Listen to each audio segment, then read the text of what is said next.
This time, pitching is not the main story. An assault on the outfield seats. A franchise record number of homers, leading to an 8-2 record with 1 game left. Edwin Jackson and Ricky Nolasco match up.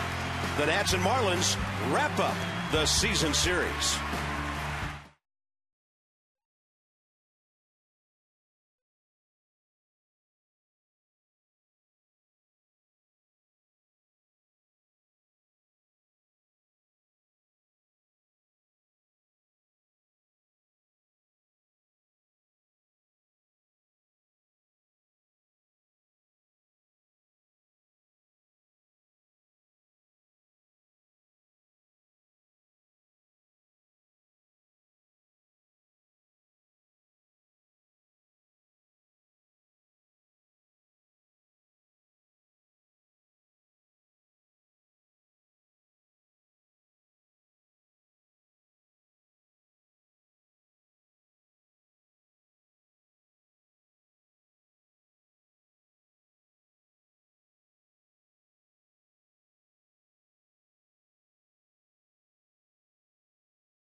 Status for Corey Brown, the latest Nat to get a game-winning hit.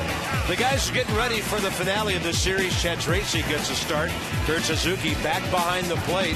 And Steve Lombardozzi, he'll play wherever, whenever Davey needs him. The Nats, the Marlins, straight ahead.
On Masson, brought to you by Jeep. Visit Jeep.com to learn more. And by Cholula Hot Sauce, the flavorful hot sauce with the iconic wooden cap. It's going to be a beautiful day. Hard to believe we're in the same city that we were in at about 4 p.m. yesterday afternoon when everything broke loose in the district and surrounding areas. And the Nats broke loose to steal that game away from the Marlins. And now it's the deciding game of this series. And the Nats could win the season series outright with a W. Visit Trane.com for an independent Trane comfort specialist dealer near you. It's hard to stop a train. So the humidity, look at that, way down at 43%. No wonder it's so comfortable. 77 degrees. Brian Peterson leads off for the Marlins, who are 12th in the league at hitting, 14th in runs. But Donovan Solano is one of the stories of these guys right now. 4 for 9 in this series on a 4-game hitting streak. He's 8 for his last 17. And the younger of the Solano brothers doing great things for the team from South Florida. Edwin Jackson, 2 career starts against the Marlins, 0-2 with a 3.86. And how nice would it be to see a 4th double-digit winner on this staff? Yeah, 27th start of the year for Edwin. Last time out Tuesday against the Cubs, got the 11-5 win. He allowed 4 runs on 7 hits over 5 2/3. Struck out 8, walked 1 through 93 pitches, 62 for strikes. Peterson 1 for 5, couple of walks in the series. We are underway at 136 with a fastball up. And it's Edwin Jackson's birthday. Happy birthday. 29 years young. 29 years ago today, he was born in West Germany.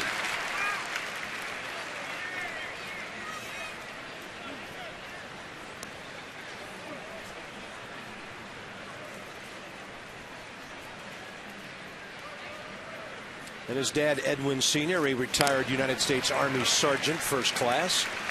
So seen the world at what you might call a very young age. All right, check out the pitches that the Marlins are going to see from Edwin today. Fastball averaging 93.4 miles an hour. The cutter's been great lately. He's been using it more than 5% of the time. That's just the season total, 92.4 miles an hour. And when the slider's good early, you know it's going to be a long day for the opposition. Peterson 0 for 4 career against Jackson. Edwin goes right after him, pitch in the dirt. He has made almost as many hitters swing and miss as any pitcher in baseball this year. And when the slider's good early from Edwin, you know it's going to be a long day for the opposition. First one good, straight down, 86 miles an hour. Tough to pick up. We've seen hitter after hitter all year long think that's a fastball, commit to it, and the bottom drops out. Good stop by Suzuki on strike 3. Justin Ruggiano in this series has a walk, and he's 3 for 10.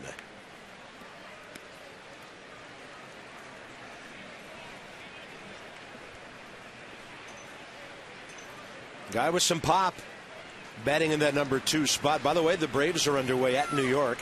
They're in the 2nd inning, no score.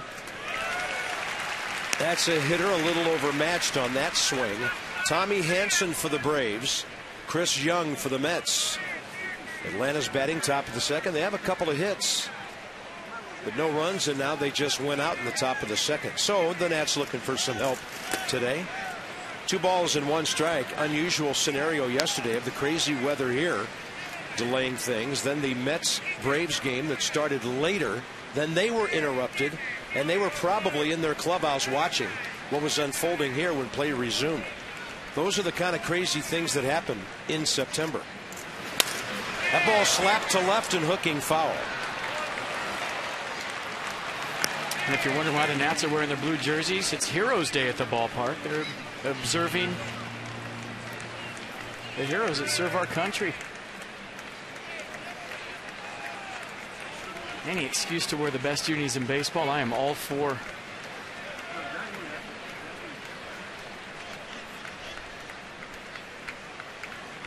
Two balls and 2 strikes. Fastball is low and inside. 14-year veteran Tony Randazzo has the plate. Bob Davidson, Brian Gorman, the crew chief, and Todd Tichenor around the bases. Director of the CIA threw out the first pitch, and I said, was that really the director of the CIA? Yeah, General David Petraeus was here, and he did okay. No secret about that. So a 3-2 pitch that misses down and in. It's time for your Mazda defensive alignment for the Nats today. Looks like a little goon squad Sunday. Morse, Harper, Worth in the outfield. Espinoza, Chad Tracy on the left side, giving Ryan Zimmerman the day off. Steve Lombardozzi, Adam LaRoche on the right side, and Kurt Suzuki doing the catching. Brought to you by your D.C. area Mazda dealers. We believe if it's not worth driving, it's not worth building. What do you drive? There they are, the Gooners, in there on a Sunday. Love it. Nice.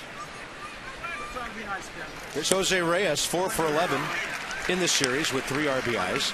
He has an 8-game hitting streak going, 10 for 31. And by the way, one more footnote on Heroes Day.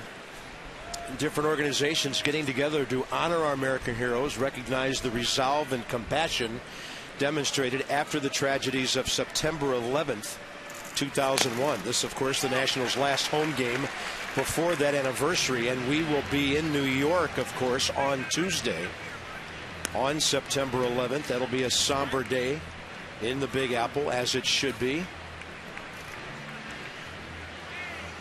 Great to see all of them teaming up and together at the ballpark today, and that's right on the back foot. Yeah, last year we had a day game here on September 11th. Then got on a train and went to New York, so we were in D.C. and New York on the 10th anniversary. And if you've never seen the Pentagon Memorial, you just need to go over there. It's one of the most moving things you will ever see in this town or anywhere. Beautifully constructed, well conceived, a must-see here in D.C. Ruggiano's a power guy who can also run. He's 12 for 28, stealing bases. The Marlins have 136 steals as a team, the most of any ball club in baseball.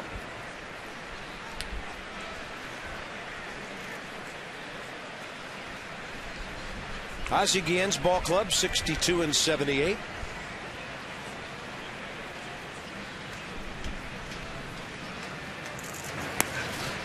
Edwin tends to really slow down that work rate when anybody gets on base. Marlins, by the way, from here are going to Philadelphia. I talked to Edwin the other day about 2 starts ago when he threw 123 pitches. He said, this time of year you get gassed when you go that deep. He said, FP, I get stronger this time of year. This is right when I start to hit my stride. September, October baseball. I love it. 1-1-2. It's another foul, and Reyes is upset. He just got himself again. You got to take the magnet out of his pocket. A couple of foul balls. I think he got his foot first time and knee that time. And have a first at bat, Jose Reyes. Where'd this one get you? That got knee. So we got back toe, back knee. And that's odd. Most guys foul balls off their front leg. He's fouled them off his back. Yeah, remember he was shaking his hand after a play yesterday.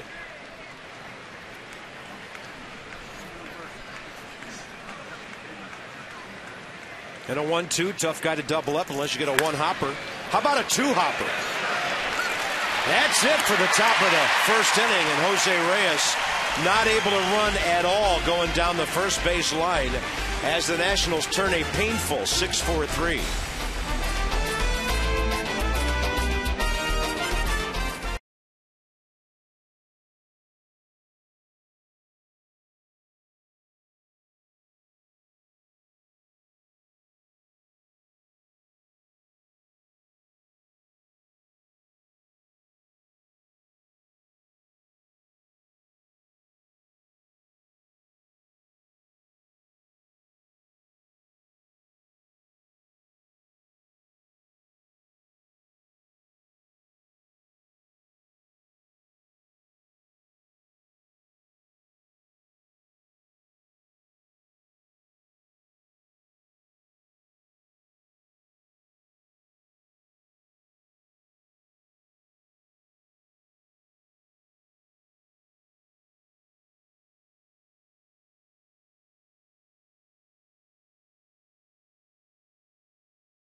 Nationals bats, 76 runs, 27 homers on this 8-2 homestand. Can you believe it?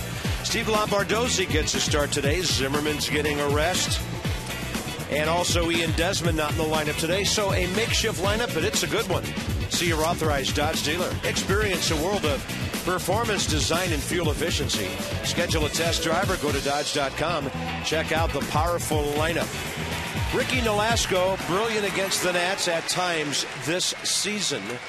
He went the distance in a 9-0 win against the Nats not quite 2 weeks ago.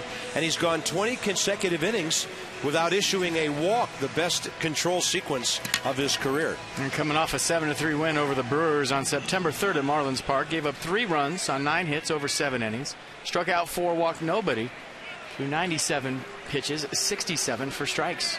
He's 10-5 career against the Nats as a starter, 9-5 with an ERA of under 4. Steve Lombardozzi in this series 1 for 2, and against Nolasco career he has an RBI 2 for 6.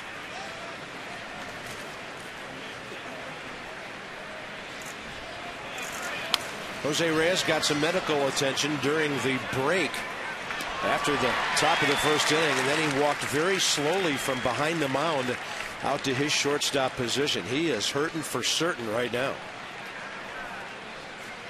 Lombardozzi, Harper, and Worth here in the first. And Steve will take that one well inside, 1-2.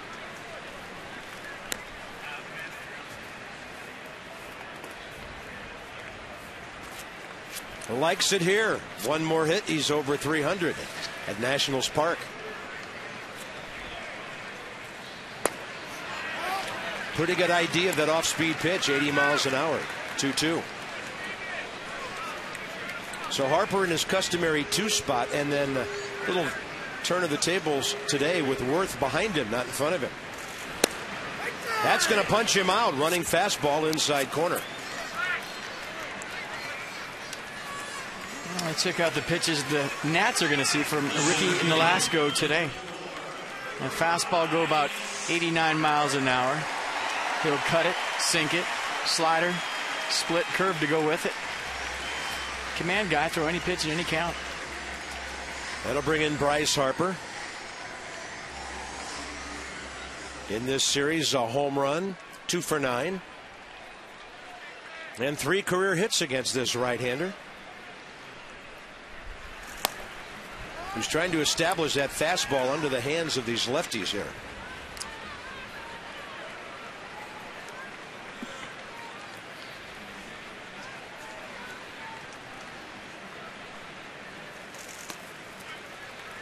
Remember the breaking ball there, 2-0.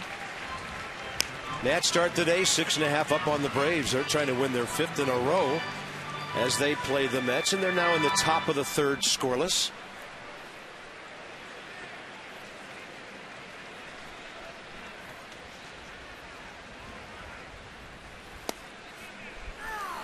And for those of you that don't know, day game, Bryce Harper goes with the pants up, shows the stirrups. Night game, all the way down.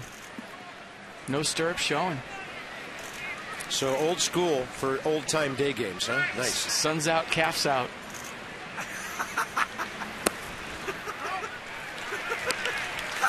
How about the tater he hit yesterday? There's the stirrups, and there's a big fly to the upper tank in right center field where the big boys go. Just another home run from Bryce Harper, sitting on 18. Harper will take the walk. That was a good take on a 3-1 pitch. That was not out of the zone by much. So Bryce will walk for the 48th time this year. Set the defense for the Marlins today behind Ricky Nolasco. Outfield left to right, Peterson, Ruggiano, Stanton, Reyes, Dobbs on the left side, Solano, Lee on the right side, and Rob Brantley doing the catching. A little side story about Jason Worth yesterday during the rain delay. The Nats were told about 10 minutes before the game started that it was going to start, and a lot of guys in the clubhouse were saying, we're starting in 10 minutes. Jason Worth grabbed his bat and said, let's score 2, sprinted out of the clubhouse into the dugout, was the first guy on the field, and then had that great 8-pitch at bat that tied the game up off Heath Bell. And he hits this one hard right to Reyes, and they will turn a 6-4-3 double play. Each pitcher walking the second batter, doubling up the third, and that quickly. The first inning is history.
Bottom of the first inning, mirroring each other.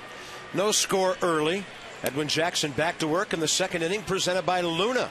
Call today for the Luna Double. Get your second room of flooring free at 877-241-LUNA. It's a sunny day, but not nearly as oppressive as some of them have been lately. Just delightful here. High 70s, low humidity. Our fans deserve a break, man. They've been dealing with some weather here lately, one way or the other. Beautiful day for a ball game. And this 11-game homestand about to come off without much of a hitch in terms of getting games in. Giancarlo Stanton has a couple of home runs in this series. 2 of his 3 hits have left the yard. Beautiful day for a ball game on MASN, your first place network. Did you see the last out of the Orioles game last night? Yeah. Run through the bag and you don't have to worry about it. Yeah. Yankees have an early run there today, 1-0 third inning.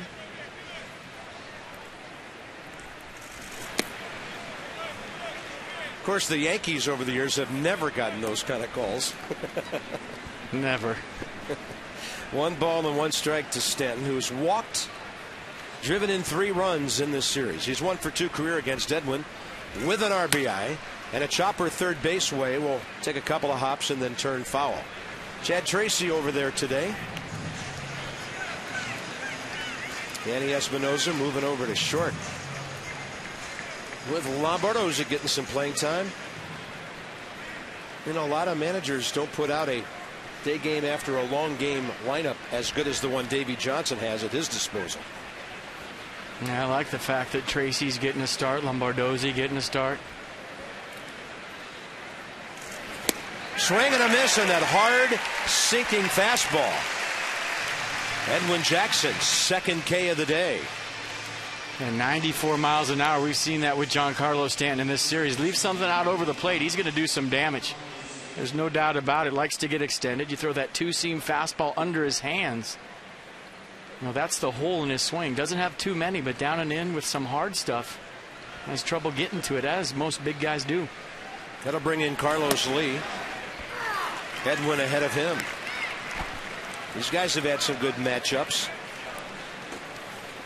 You see Carlos has 2 hits in this series, couple of RBIs, 2 walks, 5 career hits and a home run against Edwin.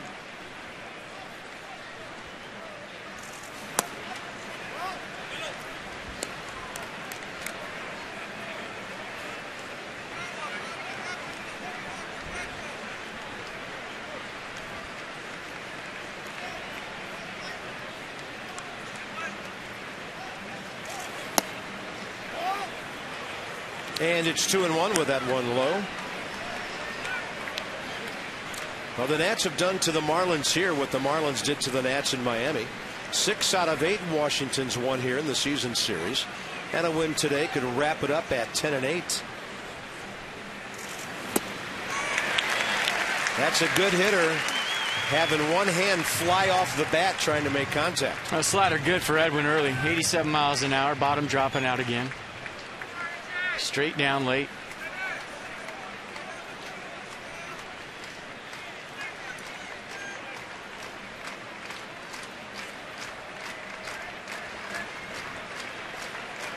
Target is in.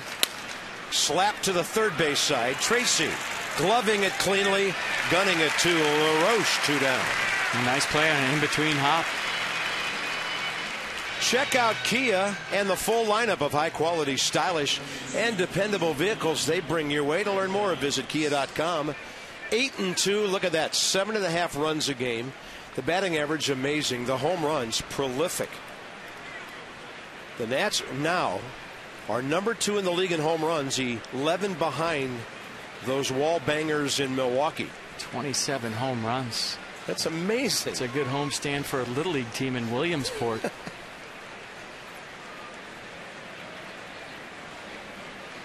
There's Greg Dobbs back in the lineup after going 3 for 6 Friday.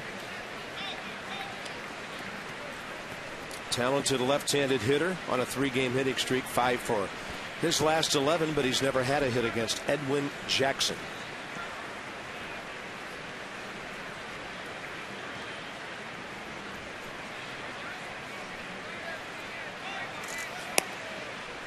That's a fastball, well framed by Suzuki to grab that high strike call on the Nissan pitch track. A pretty good tail to this 95 too. Running back out over the plate, gets the high strike. He'll take it. Get to your local Nissan dealer. Special offers. Nissan, innovation that excites.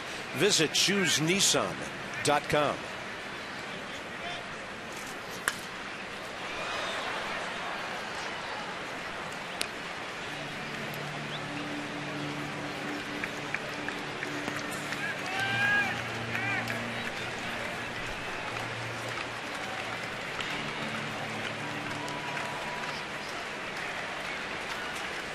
Very good pinch hitter, getting lots of playing time at third base for the Marlins.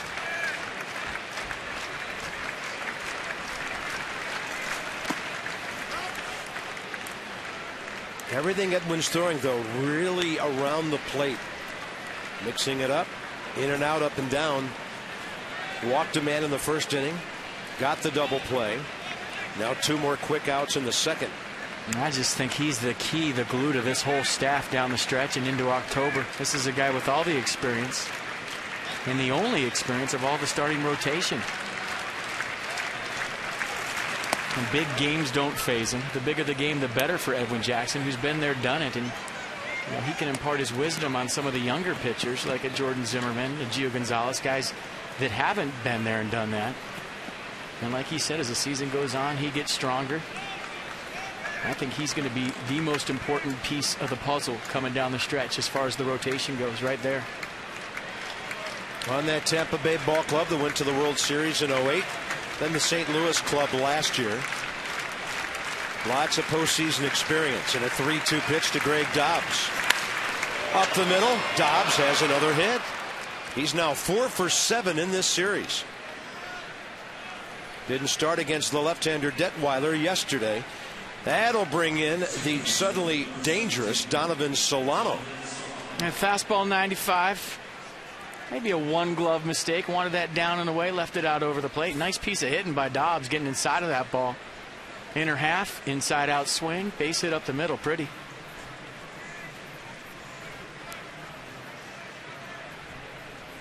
Solano's on a 4-game hitting streak, and in this series he's 4 for 9. 8 for his last 17. Bat him 7th, bat him 2nd. He doesn't seem to care.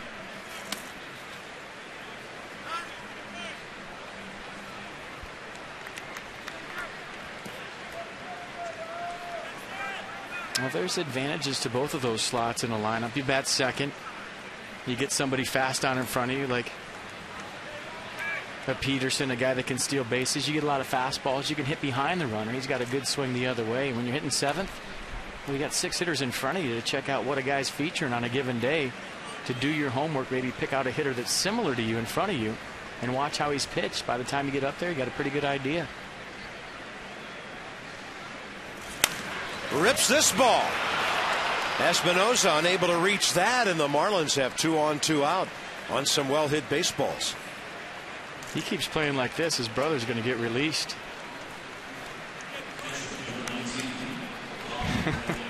He's absolutely been on fire the whole series. 5 for 10 now? Man. 5 for 10 and not a cheapie in the bunch. Yeah, plus a walk, so he's been on base an average of twice a game. And we're barely into game 3. There's the catcher, Rob Brantley, and we've been impressed with this young man. I mean, a lot like his brother, just a solid baseball player. Yeah. You know, nothing flashy. Not one tool jumps out at you, but just the complete package just screams baseball player. 23-year-old catcher, left-handed hitter, Brantley. First time up Friday night, took Steven Strasburg deep for a 1-out solo in the second. So Edwin, maybe with that in mind, starts in first pitch changeup.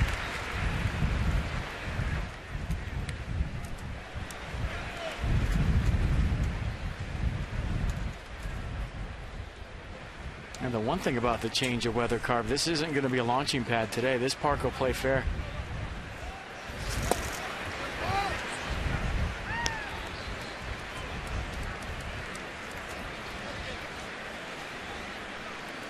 And kind of blowing in from left field a little bit. Not a strong breeze here today. Yeah, the seasons, they are a-changing a little bit. We've noticed at the night games getting dark a whole lot earlier than it was. That's a fastball that misses outside, and suddenly Edwin's having a long inning. Got the first 2 men quickly. 2 big hitters in Stanton and Lee.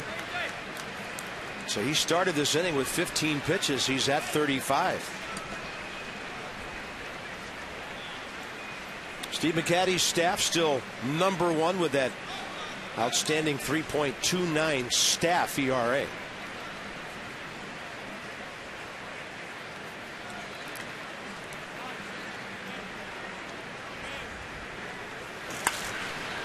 Got inside on the left-handed batter.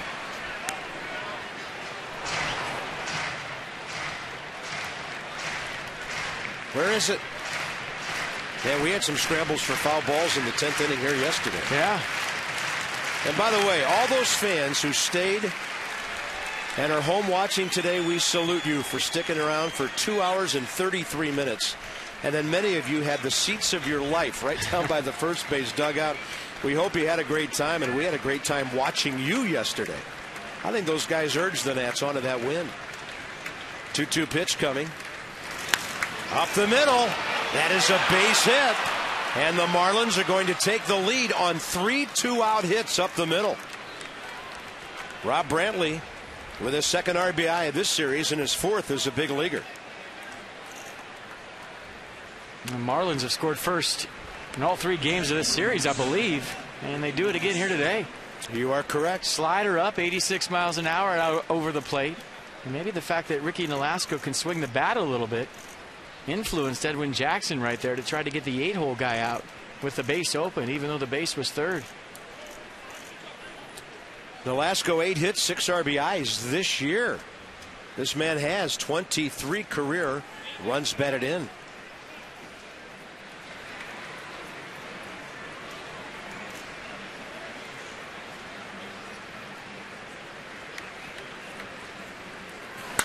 And that ball is laced to center. It's going to send Harper running back. He loses it in the sun, and the Marlins are going to lead 3-0. Harper got to the ball, put the brakes on, and then he couldn't see it. And if you look at the shadows, they are right in the face of the center fielder. Look at the shadows. Look at his glasses light up at the very end. I just got done talking about how this park is going to play fair today, and I thought that was going to beat Bryce Harper. Nolasco hit the tar out of that, but the ball went nowhere. Harper gets back. He's there in plenty of time, and watch the glasses light up right there. No idea where that ball is. Looking right into the sun, and right about here, it probably travels right through the sun. Don't know where it is. Scary feeling for an outfielder. You just hope it doesn't hit you in the coconut. So 4 consecutive hits by the Marlins here, and they have 3 runs. They have scored in this series now 9 runs in the first 2 innings of the 3 games combined.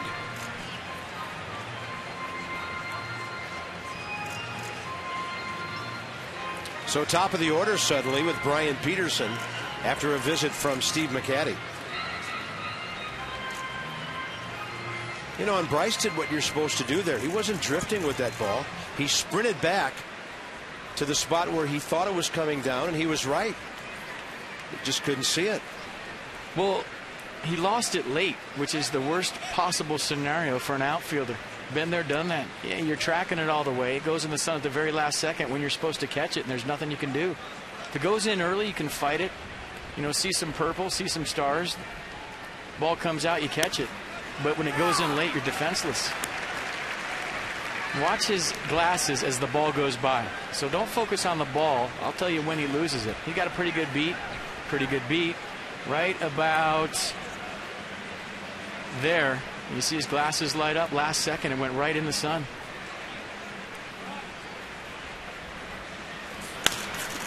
Right side to his left, Lombardozzi. Pitcher covering.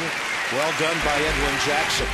4 hits for the Marlins, and they lead early 3-0.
Blazing out there, that sun. And the Nats now down by 3 again early like they have been throughout this series. Dierks Bentley, the countdown is on. It's less than 2 weeks now till September 22nd. A free post-game concert featuring Dierks after the Nats play the Milwaukee Brewers. Some of the tickets as low as $10. They are still available. Nationals.com/concerts. Brewers 5 back of the wild card all of a sudden. Yeah, they're trying to sweep a series this weekend, playing well. 69-70, 5 back of the wild card. They put a hurt on the Cardinals in St. Louis this weekend. They have Sean Markham going today, so keep an eye on Milwaukee if you're looking for a late closer down the stretch. LaRoche, Morrison, Tracy, bottom of the second.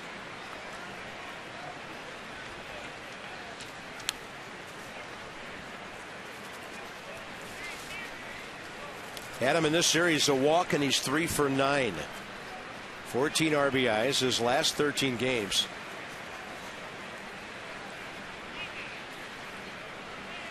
I had to double check this when I saw it.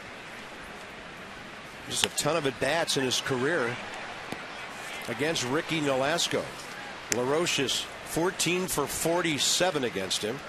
Ryan Zimmerman, who's on the bench today, has 44 at-bats against Nolasco. Zimmerman 12 hits, LaRoche 14. Did you see who's had some success against Nolasco that's not in the lineup today? That would be Jesus Flores is one of them. Zach Duke, 1 for 3 with a homer, 2 RBIs. Why is he not in there? Come on, Davey. Now look at this battle with the sun. Using his bare hand and turning sideways, Justin Ruggiano. That's a tough sky out there. Ruggiano doing a nice job with the hand, and that's a luxury that Bryce Harper didn't have when you're chasing down a fly ball on the run. Can't put your hand up. But when you're camped under it, you block out the sun, and you see the glasses light up. That's the tough part. Looking right into it, fighting it right there. Ball comes out right there, and then you make the play. And that ball hit down near the heel of his glove and rattled around in there for a moment before he was able to squeeze it. Tough time of the day, obviously. Michael Morse almost hit by that pitch. Well, some young outfielders at home today are getting some textbook lessons on how to handle situations like this.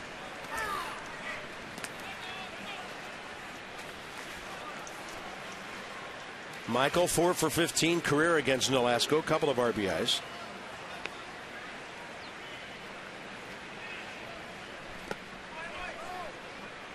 Yeah, you outsmarted me with that one on Zach Duke. I was looking at the position players, and Jesus Flores is 4 for 10 against him.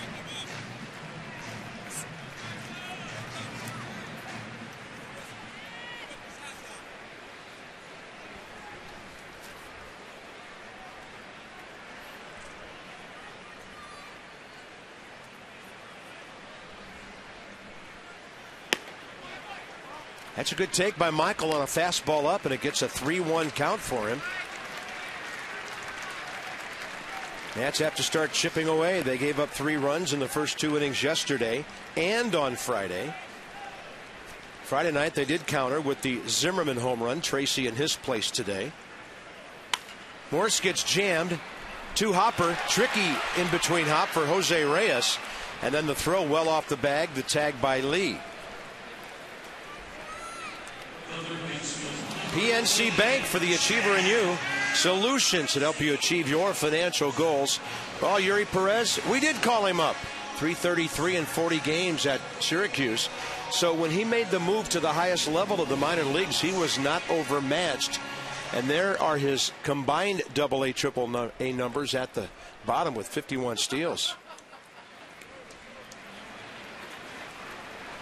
Obviously a big fan in the dugout somewhere. Embracing the young man. Yeah. In the big leagues. Nice. So to speak. Over, well, nearly 220 minor league stolen bases for Yuri Perez. He can go get him in center field or any outfield position, too. Chad Tracy well out of play. Chad in the series 0 for 1 with a walk. He's 3 for 9 against Ricky Nolasco with an RBI.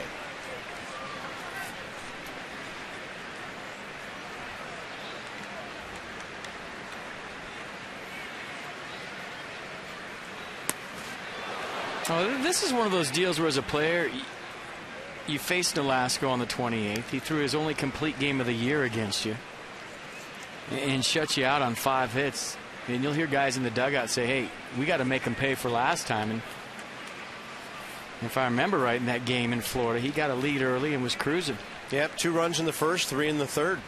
Chad Tracy's the last guy to get a hit against him. Tracy pinch hit after a double switch. Pinch hit for the pitcher in the 9th with the Nats down 9-0 and doubled down the left field line. So nobody's had a hit against Ricky Nolasco in a while.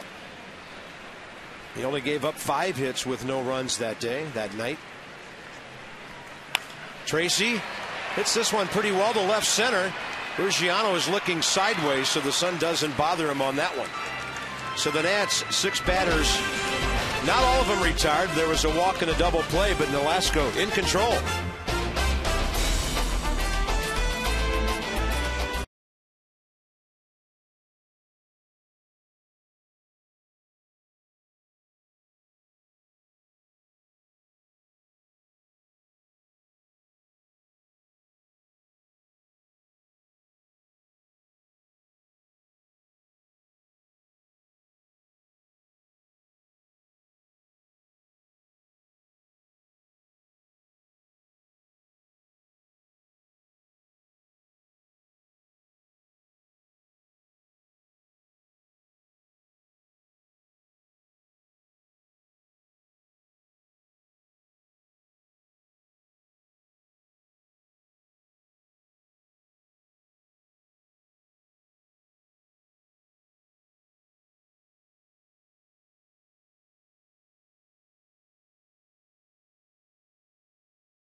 Marlins up big early. They've been up big every game of this series.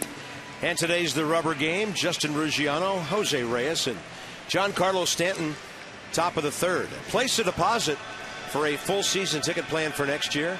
If and when the Nats are playing in October, you'll get postseason ticket purchase priority. 202-675-NATS. Check it out, nationals.com/2013. Edwin Jackson, a 25 pitch second inning. Walked Ruggiano first time up. He was erased on a Jose Reyes double play ball. Goes up slapping it this time. Worth approaching the line. Ball way too short for him to have a chance.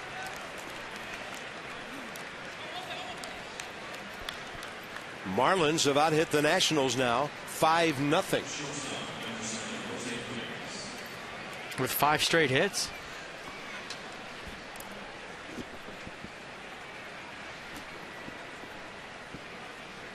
On 5 out of 6. Here's Reyes, and we'll see how his foot's feeling. Hit a 2-hopper to Danny Espinosa for a double play first time, and he just kind of trotted down the line. He was hurting after taking a foul ball hard off the back foot and then another one off the back knee. Ruggiano, as mentioned earlier, a running threat at times. Mets got a run in the bottom of the fourth and lead the Braves 1-0, who are batting with 1 on, 1 out, top 5.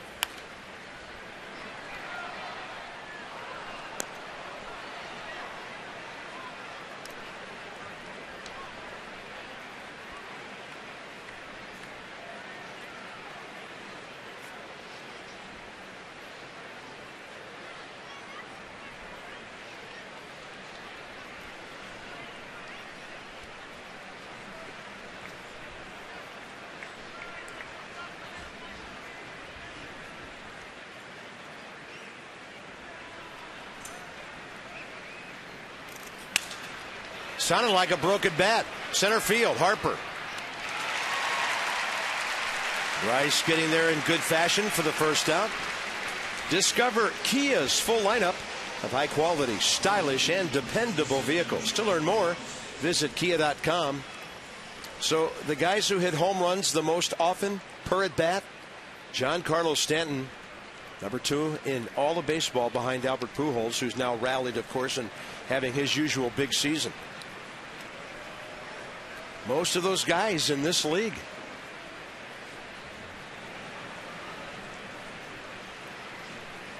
And we did a nice job with Giancarlo first time up, going with that 2-seam fastball under his hands. Oh, and that one gets him. Fastball running up and in. It'll be 2 on, 1 out. Giancarlo Stanton hit by a pitch for the 5th time this year. And showing absolutely no pain. Did it get him on the pad? It did. Well placed elbow guard right there from Giancarlo Stanton, right on it. First and second, 1 out here in the 3rd for the Marlins.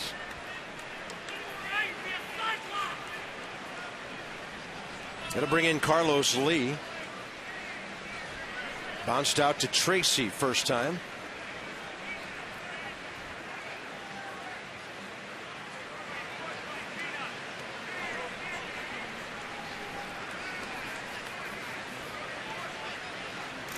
The size of the pad that Giancarlo Stanton has on back in the 90s. I remember guys like Biggio, Mo Vaughn, Barry Bonds going up there with a catcher's shin guard on their lead hand, their lead arm. And then Bagwell also had those big padded knuckle guards. Yeah. Looked like he went to the plate with boxing gloves on at times. And then he'd lean in and get hit by a pitch, and guys would get mad. Yeah. Major League Baseball has regulated the size of the guard you can wear on your arm now. But that one did its job. Carlos Lee slams this ball to right, but the ballpark's playing big today, as FP noted. A tag and going to third, and Worth will hit the cutoff. So Ruggiano, third base, 2 outs. And Edwin will have to deal with Greg Dobbs, who got that rally started last inning.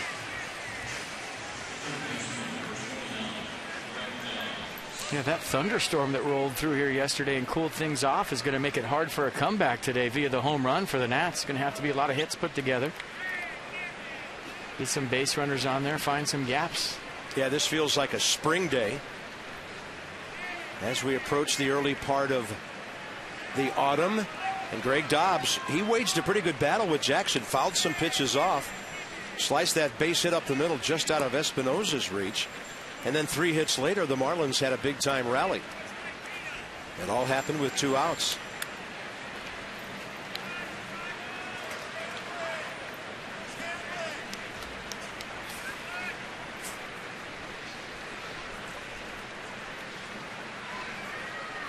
Braves have just tied that game in New York on a Michael Bourne single.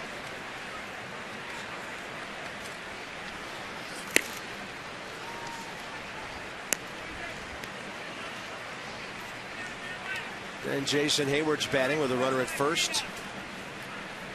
2 outs.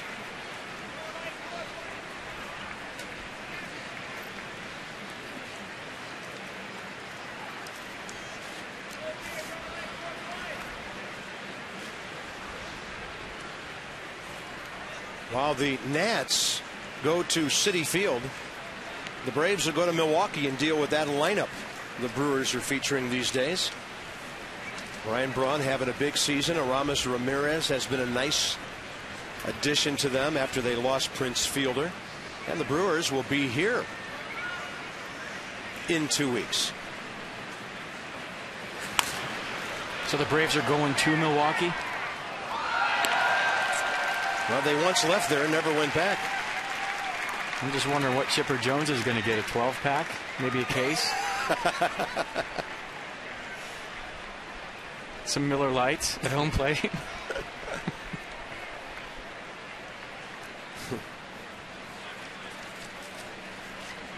Maybe a Laverne and Shirley autograph on a beer case. Lenny and Squiggy bobblehead and a case of Miller Lite. Thanks for coming, Chipper. Love it.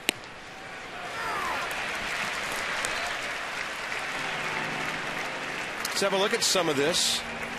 Nats have 1 game in hand, 3 fewer against the East, 2 more at home, and 3 more against teams that have winning records.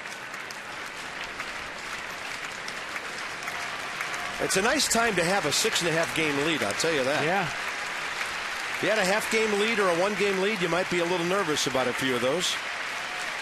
1 ball and 2 strikes to Dobbs, who's been a tough out in this series. And now he drives in nobody, because that's great range by Lombardozzi. Ball looked like it was labeled for right field. A runner was going, and Lombardozzi makes a fine play.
Welcome back to Nationals Park. We're in the bottom of the third inning here, and the Marlins lead 3-0 as the Nationals try to wrap up what's been a great homestand so far. And Davey Johnson talked this week about a surge of energy he saw from the team at the beginning of this homestand. And a lot of people may have seen that more than ever last night after a 2.5-hour rain delay. The team had about 10 minutes to gear back up and get out there and get that win. Davey Johnson said it was a lot of fun to see so much energy after a delay like that. He said, you know what, though? It's pennant race baseball. The energy up is this time of year. The concentration level is up, and everybody's just excited to come to the park and come out and compete every day. And Mark DeRosa's take on that 5-game losing streak just before this homestand, he said it was a wake-up call. The team realized they were vulnerable and capable of getting beat, and allowed them to take a step back and refocus here at home this week, and hopefully they wrap it up on a good note.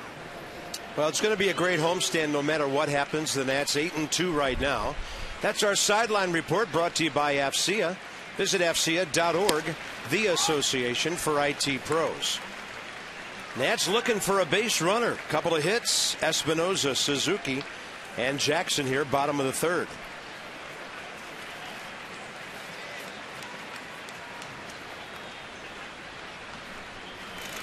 Danny waiting for that off-speed pitch and fouling it in this series. He's 2 for 9, couple of walks, actually a couple of RBIs and 1 walk. And he's never had a hit against Ricky Nolasco. He's 0 for 12 career against this right-hander. Had to double check that when I first saw it. Ian Desmond sitting out today, 2 for 12. And he gets him again. Second strikeout of the day. You have the National Archives over there right in front of you. Didn't Nolasco flirt with a no-hitter last time for about 3 or 4 innings against the Nationals in South Florida? He did. On the 28th, which was after the off day, Ricky Nolasco did not give the Nats a hit until there were 2 outs in the 5th inning. He actually struck out Espinosa, but remember, a wild pitch. He got to first base, and then Kurt Suzuki with a clean single to right field. 2 hits the following inning by Harper Zimmerman. Suzuki again in the 7th. The aforementioned Tracy pinch hit in the 9th, and that was it.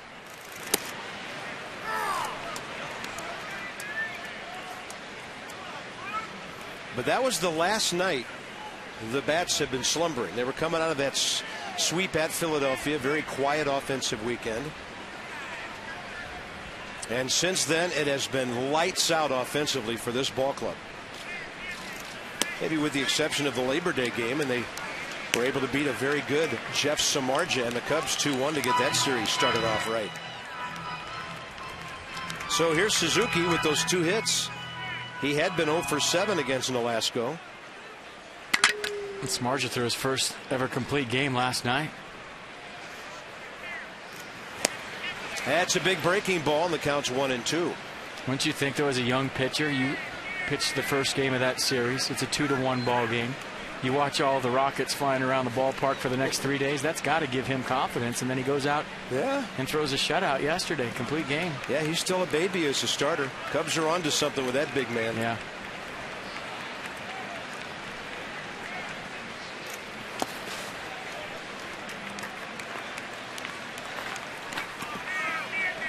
Two balls and 2 strikes. Edwin Jackson on deck. Man, that rally in the 2nd inning came fast. And the Nats are down by 3. Trying to figure out Ricky Nolasco. That ball to right by Suzuki. That'll turn into a routine play for Giancarlo Stanton. 2 outs. Edwin on the year as a hitter is 11 for 50 with 5 sacrifice bunts. He has a homer and 7 career RBIs. Christina, we just heard from her about the crazy wrap up to that game yesterday. FP's here. I'm Bob, and we'll look forward to joining you from New York City tomorrow night.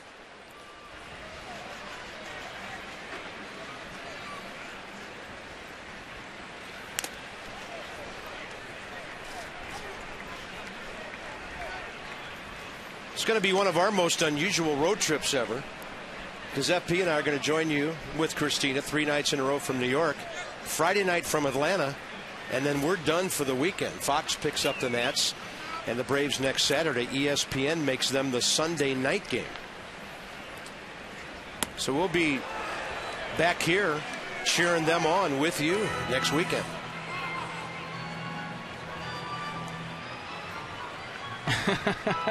It looks like the gang got a good chuckle out of Edwin Jackson's reaction. That's a breaking ball. To a curveball that almost came back for a strike. Yeah, it's nice to see they're so tight when they're down by 3 runs.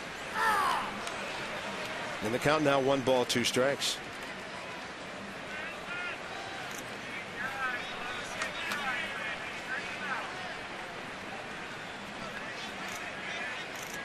I think Ozzie Guillen and Michael Morse have a little dialect going on. A little conversation across home plate. And there's Ozzie. Shocker that his head's in the stands. Never seen that before. And of course, Michael Morse, a Florida guy.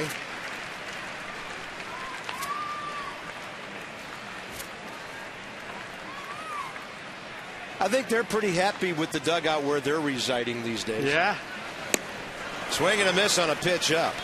Ricky Nolasco continues his mastery of the Nationals now.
Masson brought to you by Hyundai. If it's fuel efficient, affordable, stylish, and safe, it's probably a Hyundai. A Hyundai on Sunday and lots of great treats at the ballpark. That dog about to get all dressed up, and a cold one alongside. And we are having our daily troop recognition as we stand and cheer for our wounded warriors, their families, and all the surroundings on this Heroes Day at Nationals Park. It's brought to you by DynCorp International, and at DynCorp, we serve today for a better tomorrow.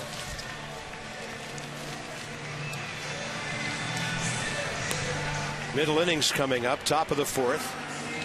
Edwin Jackson, the way Ricky Nolasco's pitching, and Nolasco now going back to July 15th, has thrown 15 consecutive scoreless innings against the Nats. Edwin's going to have to keep this thing at 3-0 for a while.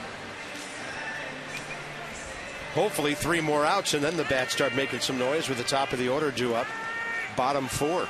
We should. Nats are 3-1 in their blue stars and stripes jerseys this year, so we figure there's a rally coming somewhere down the road in this game. Donovan Solano base it up the middle first time. That was with Dobbs aboard back in the second. Then the Marlins would get 3 RBIs from their battery. Brantley, the catcher, and then 2 by Ricky Nolasco. Edwin's thrown 50 pitches, 32 strikes. He'd love to stay on the full windup for a while.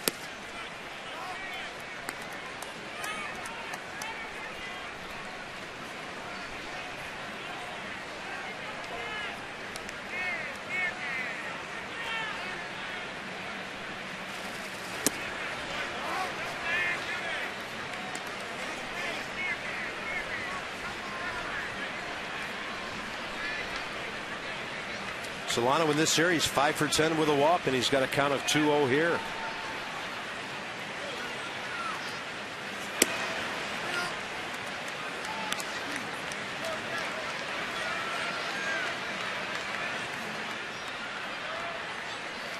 Brantley with an RBI next.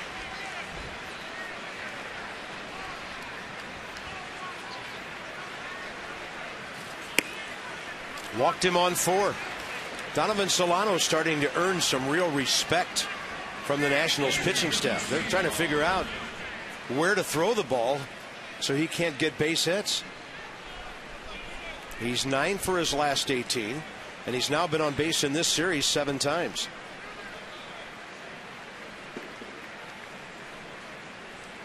If I was Ozzie Guillen, I wouldn't have any problem throwing that guy in the leadoff spot. Yeah, it's a good call. Right-handers don't seem to bug him too much. He can run. Brantley takes one in there. Donovan Solano is 7 for 7 stealing bases.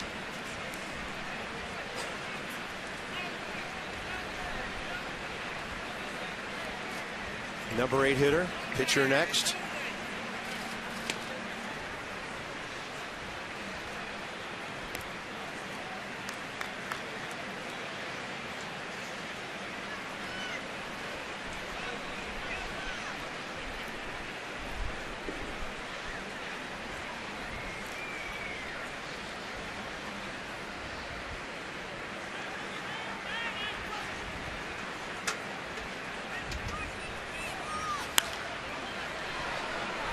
Quickly 0-2 now.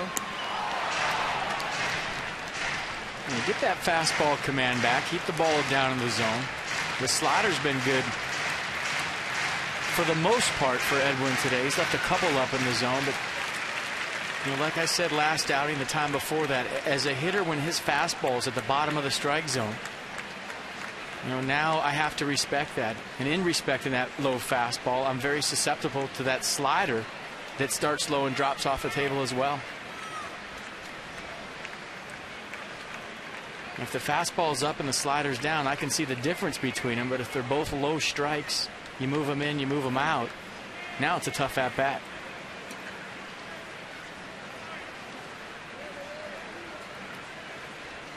Because they're both on the same eye line for me as a hitter. They're both down, and it's hard to tell them apart.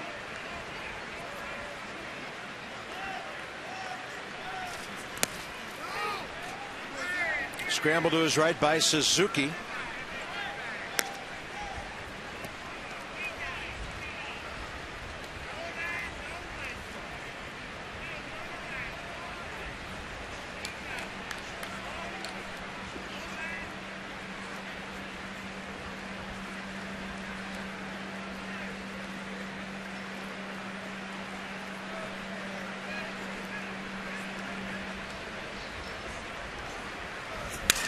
That's a busted bat. Lombardozzi to his left. Some tricky spin and hops on that ball. Steve plays it well. Second base Solano with 1 out. You got the in-between hop on the run. Good play by Lombardozzi to stay soft and give with this. Watch the last hop. Got to have soft hands right there. Gives with it a little bit. Inside move. Little spin piece right on the money to LaRoche. And no chance of getting the lead runner at second. Plays taking you away. Lead runner's got speed. Nice play by Lombardozzi. Ricky Nolasco is next. 8 RBIs this year with his doubles today. And 25 career runs batted in. I mean, that wasn't some little Texas League fly ball that Harper lost in the sun. Bryce lost it in the sun after about a 30-yard sprint back. And Nolasco hit that ball pretty well. Shadow shifting a little bit now over toward right center as the sun makes its way over to the third base side of the ballpark.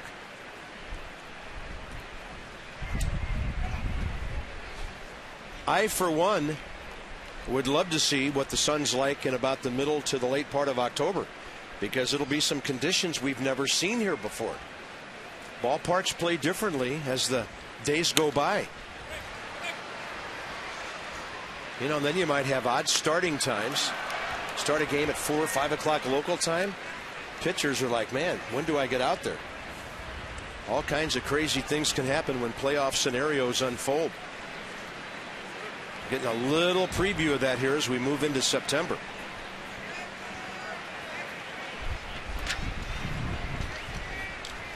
Wind starting to gust in a little bit from left field. I just never get that. I know it's all about being in prime time and the networks having their say, but you work all season long to get to the postseason. You're going to face the best pitchers that baseball has to offer, and then on top of that, you get a 5 o'clock start time, and you have to deal with shadows. And you see it happen on the West Coast all the time, but it just doesn't make sense. You should have the conditions as conducive and fair to both teams the way it's been all season long, and it just doesn't work like that. Absolutely agreed.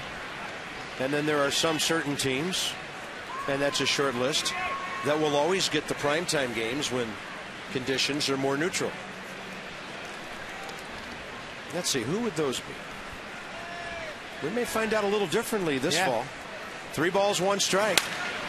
And Nolasco, that ball's right off the end of the bat. It's going to hang up, though. For a moment, it looked like dropping trouble into right field, but Jason Worth covered some serious ground. I don't think there are any routine plays in that outfield today. Top of the order coming up, and so are the Mets. Tomorrow night, Gio Gonzalez goes for number 19 against rookie Colin McHugh, a right-hander. Jordan Zimmerman and R.A. Dickey in a marquee matchup on Tuesday. John Lannon and the right-hander Matt Harvey on Wednesday. Nats are off Thursday. Then the weekend in Atlanta, when we will bring you Friday night's game. Yeah, we can't help you Saturday and Sunday. Do what you want. You're on your own. Yeah. College football. Provide your own player insight and analysis. Watch the Nats, of course. We will. Off speed is how Peterson gets started off by Edwin there. Ryan Peterson has struck out and grounded out.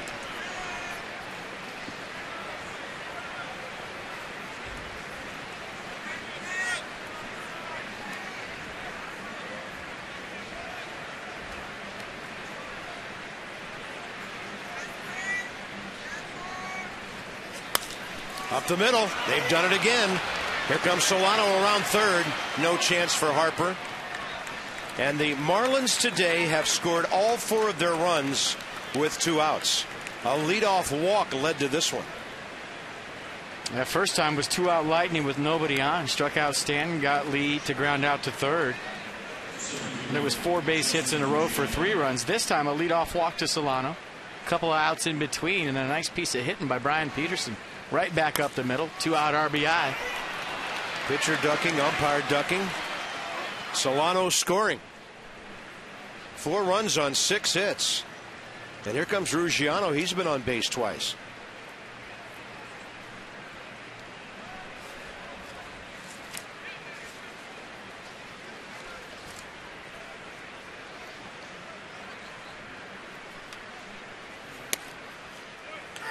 Yesterday's game now starting to look like more of a gift than we first realized. Not that the Marlins or anything gave the game to the Nats. They went out and earned it, and they grabbed it. And now Florida comes storming, or Miami storming right back the next day.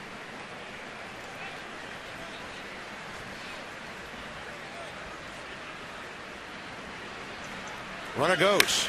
Swinging a drive to left. And Michael Morris can't reach that one. With the runner going, easily scoring will be Peterson, and it's 5-0.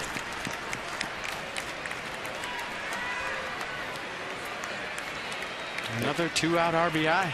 Justin Ruggiano in this series is now 5 out of 12. He's been on base 7 times.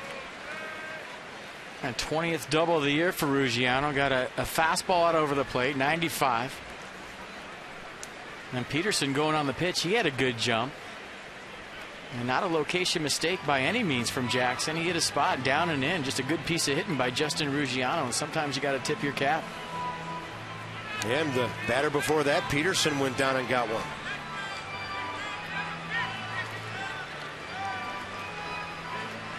So in Ricky Nolasco's last 2 starts, the Marlins have now outscored the Nationals 14-0.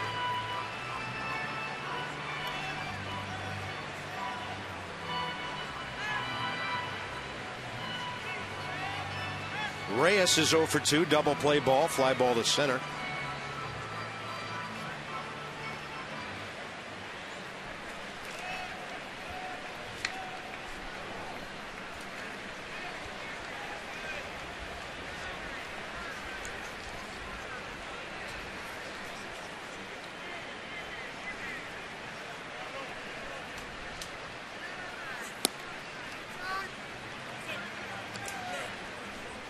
Some action starting in the Nats bullpen. And Tom Gorzelani just got up, I believe. There are 10 pitchers in that pen. There he is.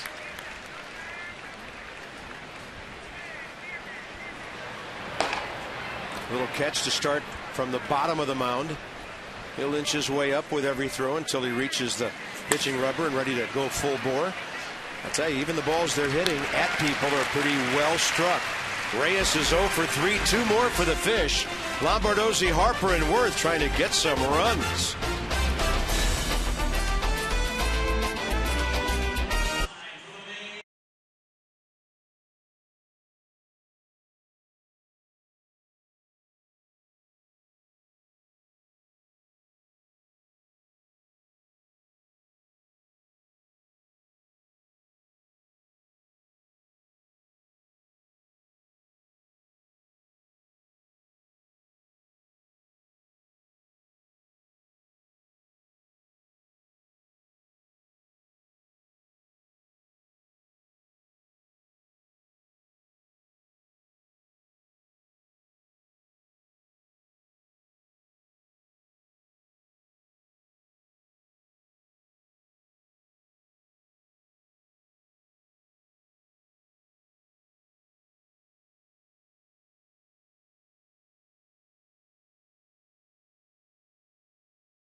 Emerson starts in the lead. You figured Teddy's just going to be dead last? Well, he actually finished pretty well today. An uneventful race. Nobody going down. Teddy overtakes George. No tackling. No rough stuff today with the NFL getting underway. Nobody eating it into a fence. So Teddy, the show horse today. He's placed before, but he's never won. I mean, do they have a contingency plan if everybody falls except for Teddy? Yeah, that's when one of those other creatures comes out and tackles him. Foul ball. Lombardozzi just missing the chalk line down the left field way. And there is a rumor going around that they, at times this homestand, have been racing around the left side to avoid Jason Worth, who might have had some late season hijinks in mind again. All right. Remember when he tried to get Teddy a win last year? I do. Didn't quite work. There's got to be some kind of code word. Maybe the code word is Larry leadoff when they all go down and it's just Teddy left because he can't win. Yeah, that's when the Geico gecko or a salamander or a giant tortoise shows up and tackles him. Eagle down, turn around, Teddy. Well, Teddy, and people forget about this, has won a race in this ballpark. Years and years ago, during the Battle of the Beltways, he did a match race against the Oriole Bird and beat him. So he does have one W under his belt, but never against the other presidents. Steve Lombardozzi hits it hard the other way again. 2 balls, 2 strikes, bottom of the 4th underway. Let's see if the Nats can make some adjustments to Nolasco second time around. He faced the minimum the first time. Brian McCann has just hit his 20th home run in New York, and the Braves in the top of the 6th lead 2-1. That ball right at Solano. Wow. Agility League leaders, your mission, our commitment. Visit agilitycorp.com as we look at home runs over an 11-game span since the start of this century. And the Nats are having the third best run of anybody, following the 06 Braves and the 03 Red Sox, who would win the World Series the following year.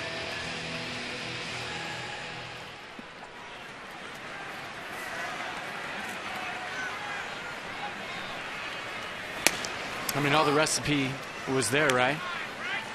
Hot hitting team, warm weather, ballpark playing small. You're facing the Cubs with a young staff that, all those guys, most of them just got called up. Harper high in the air to right center, but he didn't get it. It's going to fall at the edge of the track. Giancarlo Stanton there for the second out. Well, Jason Worth didn't have to pull the ball to hit it out of here yesterday. Yeah, maybe the biggest of all 30. 2.5-hour rain delay. You sit around in the clubhouse. 8-pitch at-bat, tie the game up, and fire up everybody that was left, including all of your teammates.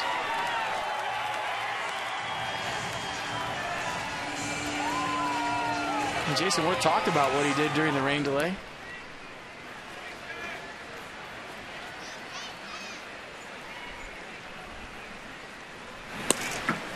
Hey, how about what Jason Worth had to say after the game? This is delightful. Had a nice little rain delay, got a little massage, changed clothes, had a chicken salad, and then tied it up. It was well written. Love that. Don't love that. The line out to Stanton, Ricky Nolasco. They say never do a story with 2 outs. I'm really glad we did.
High-speed internet at Cox.com.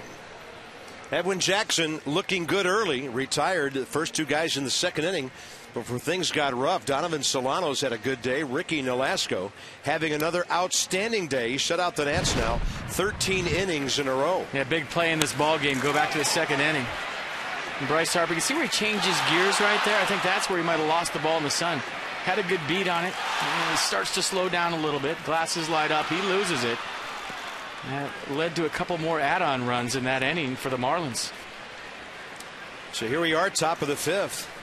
Stanton, Lee, and Dobbs against Edwin Jackson. Giancarlo Stanton strikeout swinging, hit by a pitch on a first pitch fastball back in the 3rd.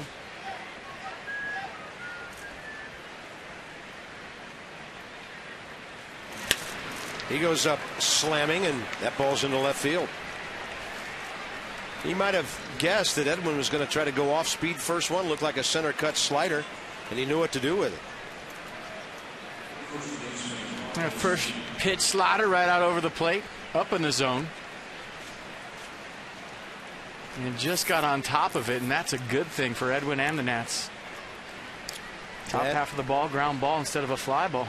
Man, that guy is big and strong. He can hit. At his age, when he really learns who he is, what his strike zone is, and all the things that go with maturing as a player, look out. I mean, you're looking at potentially one of the great hitters in this league for a long, long time. Amazingly, to me, advanced at his age. He's running. Pitch is low. Throw is late. And Giancarlo Stanton, who can also steal a base, is 6 out of 7 this year. Yeah, pretty good jump right here by Stanton. And to your point, Carp, a lot like Barry Bonds in the sense that even though he plays in a pitcher's ballpark, he has enough pop to where I don't think that'll be a factor in his career numbers. I mean, he's 22. Left side, Chad Tracy with a good pick. Then he did a really good job for a couple of crow hops of keeping Stanton at second because Giancarlo had an idea about third base if Chad lets it go too quick. Well, you can look a guy back to where you're just showing him the head fake, or you can really stare at him for a couple of steps because you know you got some time, and the second one works. A lot of infielders just give the head fake. They don't really look. They don't really see the runner. That time Chad Tracy took a good look at big Giancarlo Stanton before throwing to first. Tough guy to miss. Well played by Chad. Dobbs the hitter. Base hit up the middle in the second to ignite a 3-run rally. And he nearly drove in a run in the third, but Lombardozzi ranged far to his left to throw him out.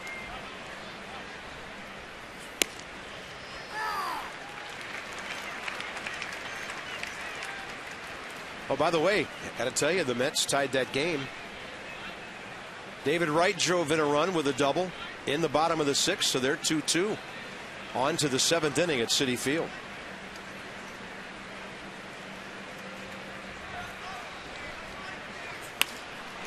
Little slicer the other way. Stanton will stop at third on a base hit by Greg Dobbs, who's 2 for 3. And in this series, he is 5 for 9. Yeah, both hits today from Dobbs, little inside-out jobs. That one he didn't get as well as the first one.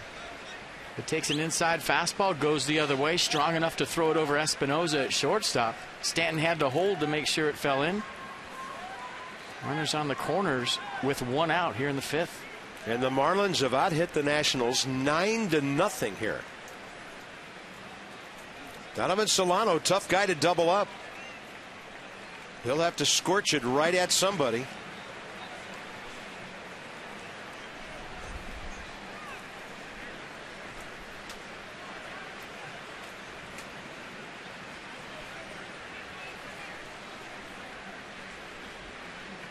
He was in the St. Louis organization for a number of years. As recently as 09, hit .317 at AAA. Then .255 in a full season. .284 last year. And then he joins the Miami organization this year and hit .262 at their AAA New Orleans. Yeah, but there's certain guys that it's not about their numbers. It's not about their average. And maybe that's why they get stuck in the minor leagues for so long. But, you know, do they help you win a baseball game? And when you get your shot at the highest level, do you take advantage of it? And the answer so far for Donovan Solano is yes.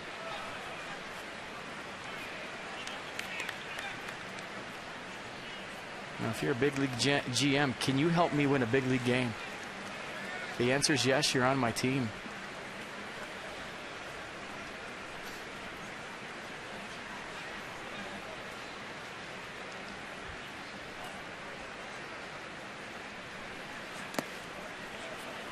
After getting ahead, that one in the dirt, the count's even 1-1.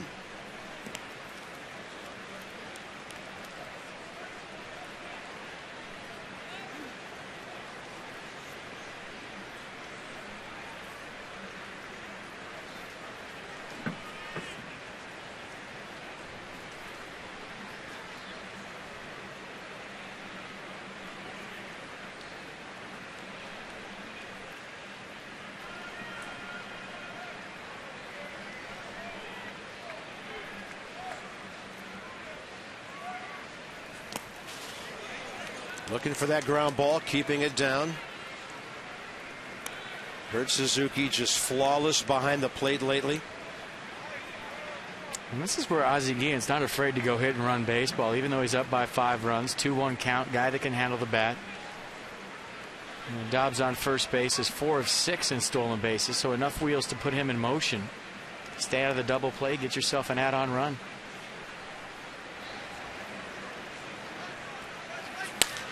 And a ball driven to right. That'll back up Worth and make it easy for Stanton to score.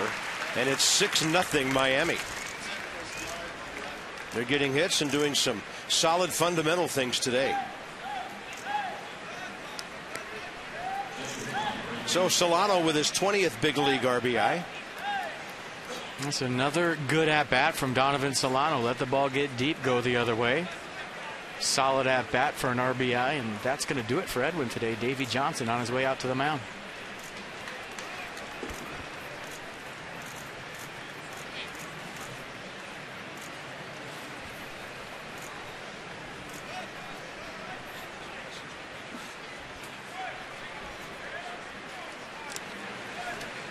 He reaches the 80 pitch mark.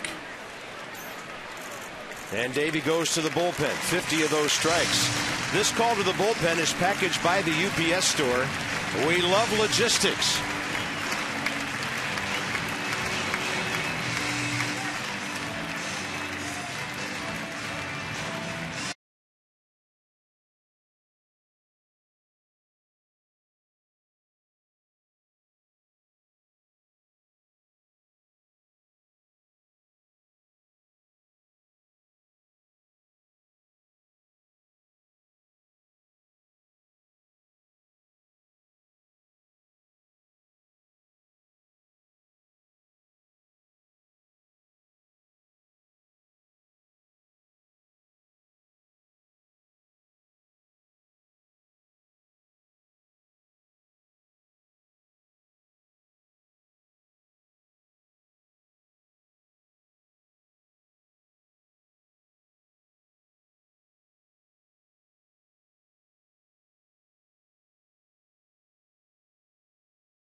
On Masson, brought to you by Hyundai.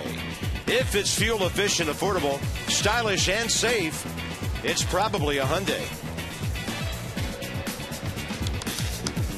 Well, some milling around on the Miller Lite scoreboard walkout there.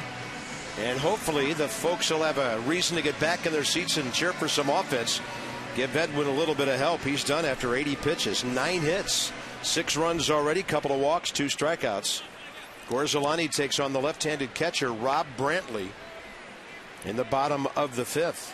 4 pitches from Tom Gorzelani to the Marlins. Fastball, slider, cutter, change. And fastball in the low 90s, throws it 55% of the time. Slider 22, change 15. They've scored in 3 of the 5 innings today. Yesterday they scored in 3 of the first 5. So the Nats have found themselves battling from behind throughout this series. They're battling for a hit today. Still haven't got one. 1 base runner, Harper a 1-out walk in the first. Next pitch, a Worth 6-4-3 double play ball.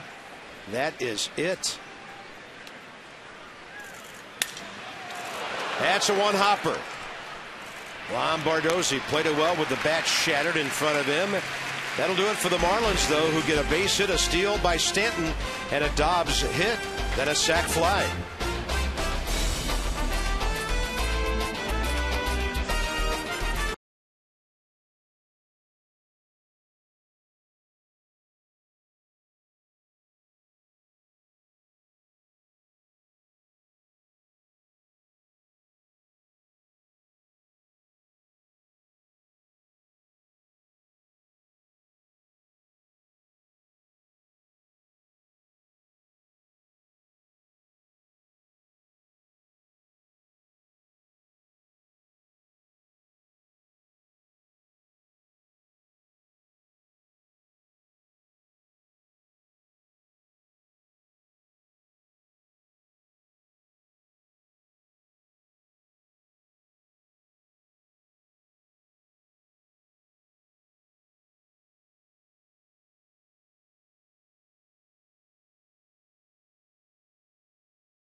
lot of folks waving the red, white, and blue here today on Heroes Day. And right now, Ricky Nolasco is controlling this day. He hasn't given the Nats a hit through 4, just 1 base runner, facing the minimum 12 batters. Only thing he's not doing is offering $5 beer and peanuts. That'll happen here Wednesday, the 19th, when the Dodgers are in town. Select concession stands will have the beer and peanut $5 combo for you. Nationals.com/tickets. Some restrictions apply while supplies last. And if you see any broadcasters roaming the main concourse during the game, send them to level 5. Some have hinted they may not be up here all night. Yeah, you're on your own that night. I'm going $5 beer and peanuts with the rest of them. Go out there, hang out with the fans. If you folks see FP, dial 1-800, get in the booth, and we'll take care of the rest. Forget that. Buy me a beer. Here's LaRoche. Bottom of the 5th underway. Nolasco sinking that ball right under Adams' bat. So he's about to throw his 50th pitch, and he's thrown 30 strikes.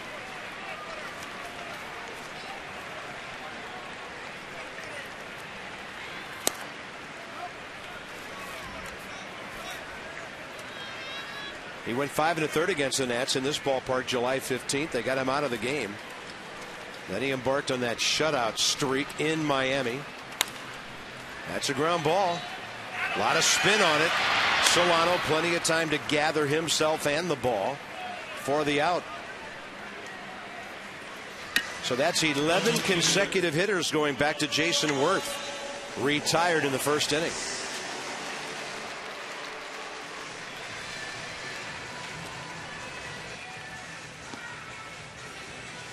And there were some close pitches on that Bryce Harper walk, the only base runner so far today for the Nationals. Yeah, you're right. Bryce walked on a 3-1 pitch that was borderline.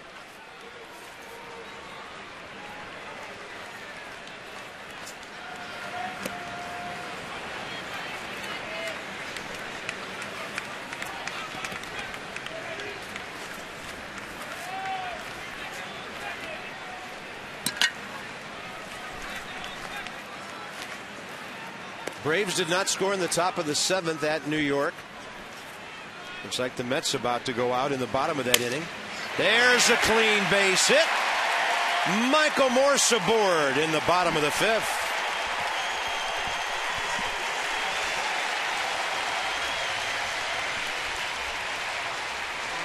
Well, there it is.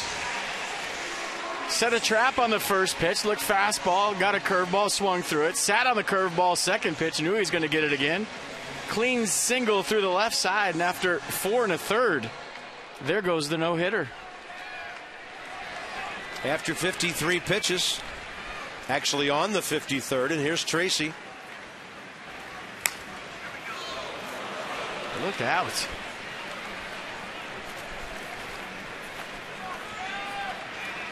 Tracy 0 for 1 today, fly ball to center.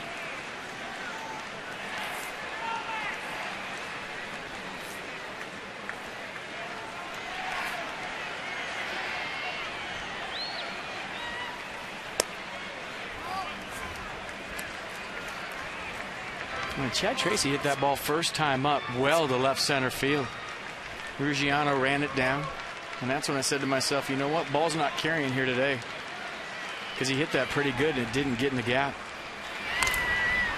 Yeah, the only ball today with any carry on it, Ruggiano's drive over the head of Michael Morse back in the 4th. That ball not airborne that long, kind of a laser.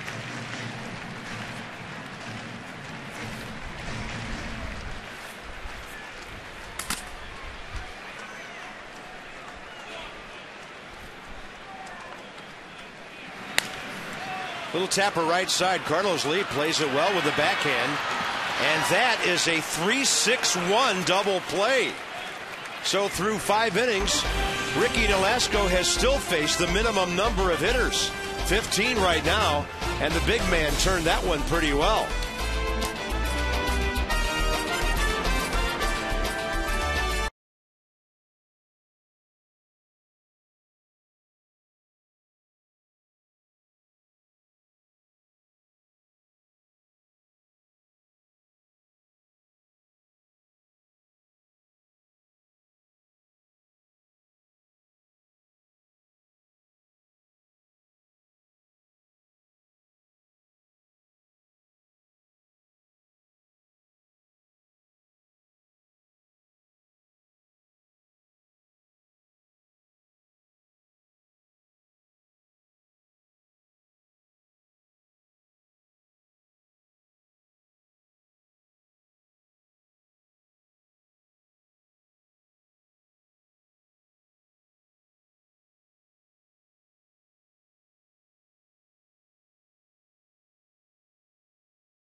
On to the 6th inning.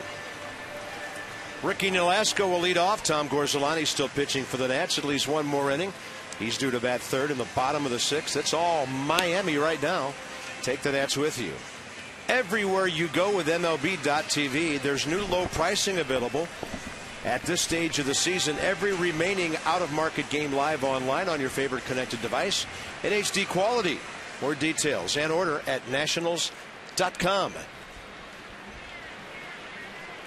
Busy box. Ruggiano a couple of hits. Greg Dobbs a couple. Solano a hit and a sac fly. Up and down the Marlins lineup. Jose Reyes and Carlos Lee, the only guys hitless. Even Ricky Nolasco has a hit, and this is probably the big blow of the game. The ball hit over Bryce Harper's head. He got to it, then lost it in the sun for a 2-run double back in the 2nd.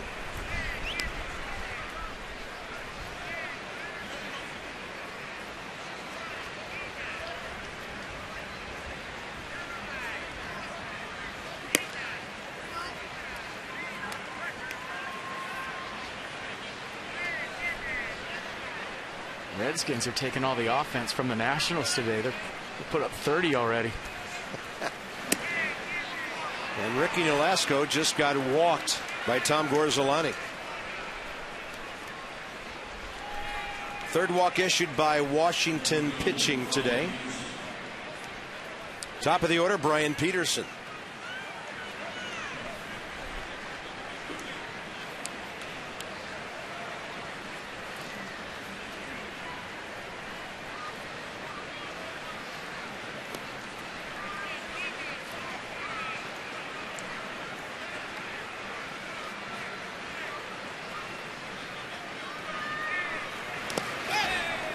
Suzuki with an amazing block. Ricky Nolasco, of course, a pitcher running, not much of a secondary lead. And Kurt Suzuki just about threw everything he had at that pitch to keep it close.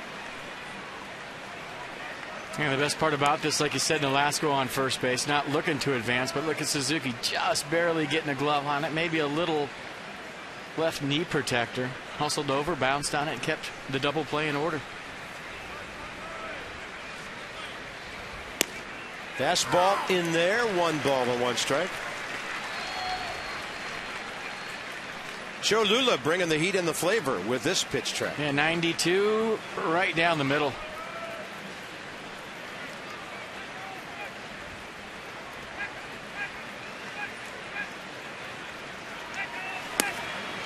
On the corner.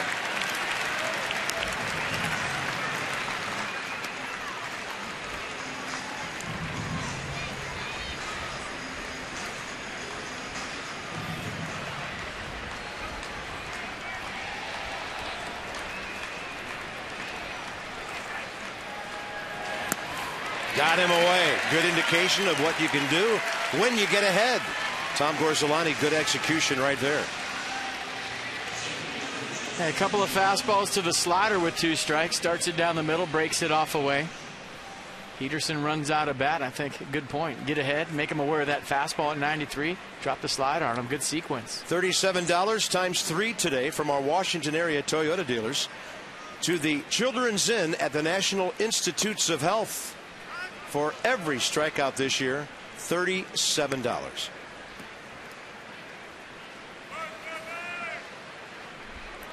Justin Ruggiano, perfect day. Walk, single, RBI, double.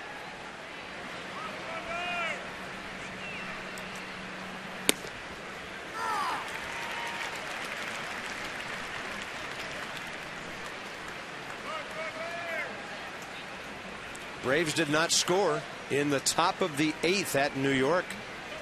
They're still tied at 2. Former net John Roush in there for the Mets at the moment. And he had to go upstairs to take that swing. A little tomahawk chop out into center. Bryce Harper has it for the 2nd out. That'll bring in Jose Reyes, who's 0 for 3. And that's after fouling that ball hard off his back foot, batting left-handed in the 1st inning. So it's his front foot now as he turns around against Gorzelani.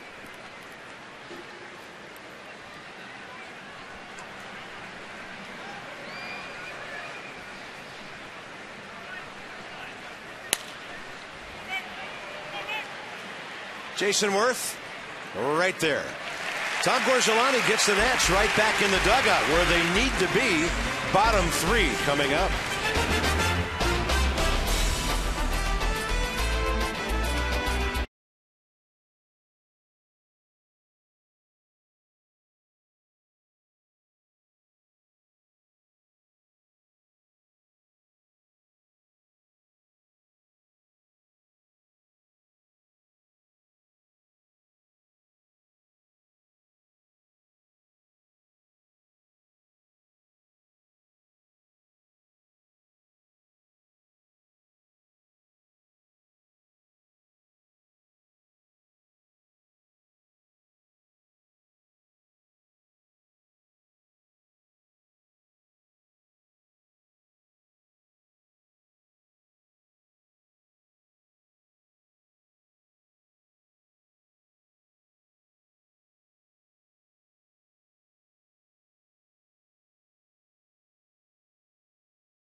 Some attitude here in the bottom of the 6th inning, looking for offense, all the stuff that's gone into this ball club, dominating offensively on this homestand.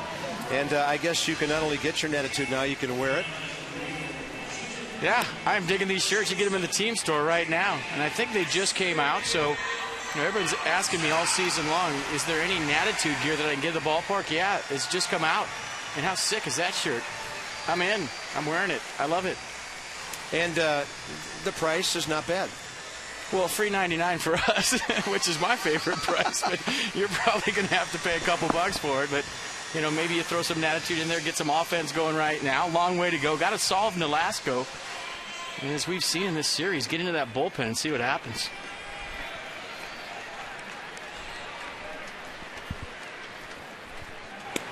Danny Espinoza leads off bottom of the 6th. Nolasco struck him out leading off the 3rd. He's faced 15 batters in 5 innings.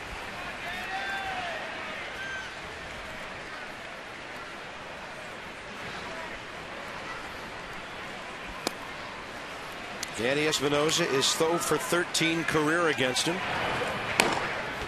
Christian Garcia, man, welcome to the big leagues. You're going to be busy. Yeah, I am a big fan. The Nats will be hitting for Tom Gorzelani and 2 hitters from now. Looks like Tyler Morton. Oh, let's see who's down there. It's a tapper by the mound. Going to be Corey Brown. Espinoza out, and the outs keep on coming. Or Ricky Nolasco. Kurt Suzuki now. 1 single, Michael Morse, 1 out last inning. And Chad Tracy hit into a 3-6-1 double play.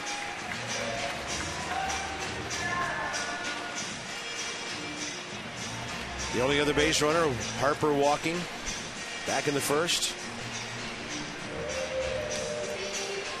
And yesterday's hero on deck, Corey Brown. Cool moment for him. Previously, Corey's best moments had come in that weekend series at Milwaukee, when he did some hitting for the Nats. A couple of extra base hits, a home run. I thought the unsung hero in yesterday's game was Adam LaRoche, starting it up with a single, but more importantly going 1st to 3rd on Danny Espinoza's base hit to right. Something you don't think about when you think about Adam LaRoche going 1st to 3rd on a base hit. That was a huge play in the ball game. Yeah. Then all the wheels started turning. The chess match started. Start walking guys and loading bases up and setting the stage for Corey Brown. And also the bullpen. 1 unearned run in the last 5 innings of that game yesterday. Ross Detwiler got squeezed all over the place. He battled his way through 5. And a 2-0 pitch by Nolasco. Suzuki right at the center fielder. Ruggiano, 2 outs. Well, we liked the matchup when Corey Brown came to the plate. It's a fly ball hitter. He had a 5-man infield. Ozzie Guillen decided to bring Justin Ruggiano in. So Mike Stanton, Giancarlo Stanton, playing in right center field, had a long way to go for that. Couldn't get to it. What a crazy ending to a crazy day. 2.5-hour rain delay. Down by a run. You come out and tie it up with a Jason Worth home run in the 9th. You win in the 10th.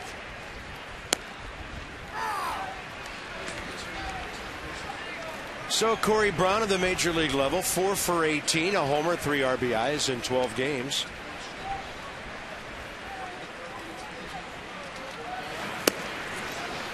Ricky Nolasco, my goodness, working on 15 consecutive scoreless innings against the Nats. Now, they didn't score the last 3 innings of his game here back on the 15th of July, but he was out of the game by then. But he shut out the Nats in Miami. Even more impressive today. Look at this. Going to be a scramble by Brantley. He'll recover in time. 18 hitters in 6 full innings. And this one into the top of the 7th.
This game is being brought to you in part by W.B. Mason. Who but W.B. Mason? That's a good pause right there. I like that. For dramatic effect. Yeah, got me. We need some drama. Top of the 7th. Beautiful day. Bad looking scoreboard. And that didn't mean the control room's not doing a fine job, because they are, but get something but some zeros up there. And this copyrighted telecast, presented by authority of the Washington Nationals, may not be reproduced or retransmitted in any form, and the accounts and descriptions of this game may not be disseminated without the express written consent of the Washington Nationals. Well, here comes Christian Garcia for his 4th big league appearance. He's had 8 outs, 1 hit, 3 strikeouts, no walks. Impressive. He's greeted by Giancarlo Stanton, and even on this day, it barely gets out, and the Marlins lead 7-0. That's his 3rd homer of this series. So Garcia gives up his first big league run. 33rd homer of the year for Stanton, and that was against traffic, into the wind.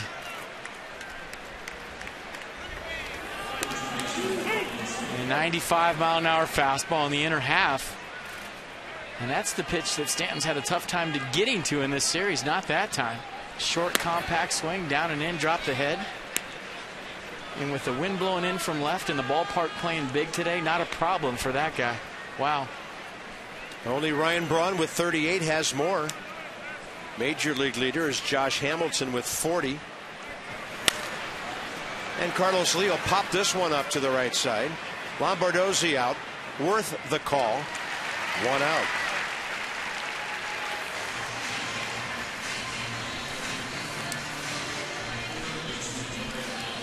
Let's check out Giancarlo Stanton one more time. What is it, the 7th inning? Hopefully that's the last time the Nats see him this year. Yeah, have a nice winter. Have a nice rest of the season. I mean, that's a bent arm swing to a 95-mile-an-hour fastball in a big ballpark for a homer. Impressive.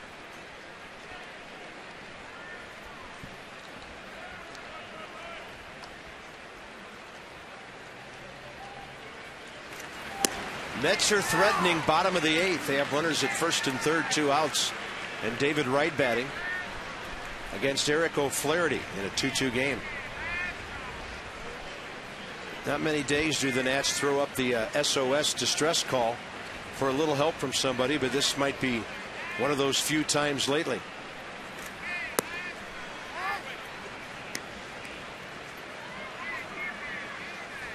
Greg Dobbs, another good day. 2 for 3 in the series. He's 5 for 9.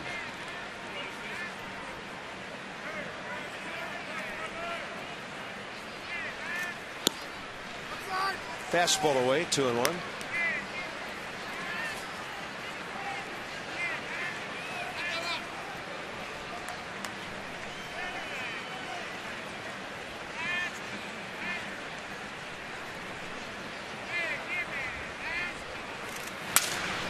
That's a busted bat, and he still gets another hit.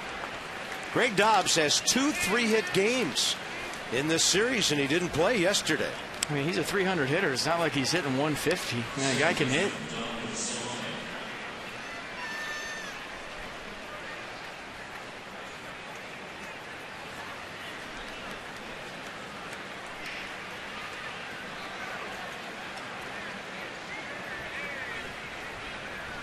Greg Dobbs, 264 career coming into this season. He's taking his game to another level. Donovan Solano has singled, walked, scored twice, hit a sac fly.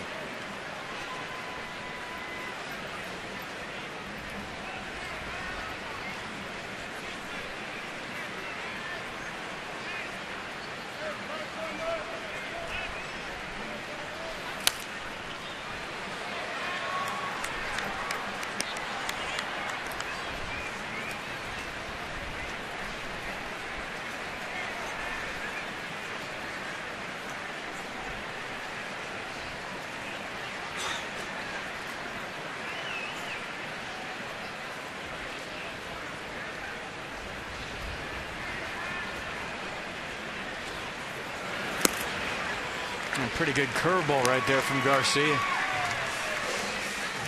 When you think of Garcia, you think of the 96, 98 mile an hour fastball, but look at that hammer off a table at 80. That'll get you thinking as a hitter. Good pitch. Bringing the heat and the flavor, Cholula with our pitch track today. Suzuki, another block. David Wright was retired by Eric O'Flaherty, so that 2-2 game in New York into the 9th inning.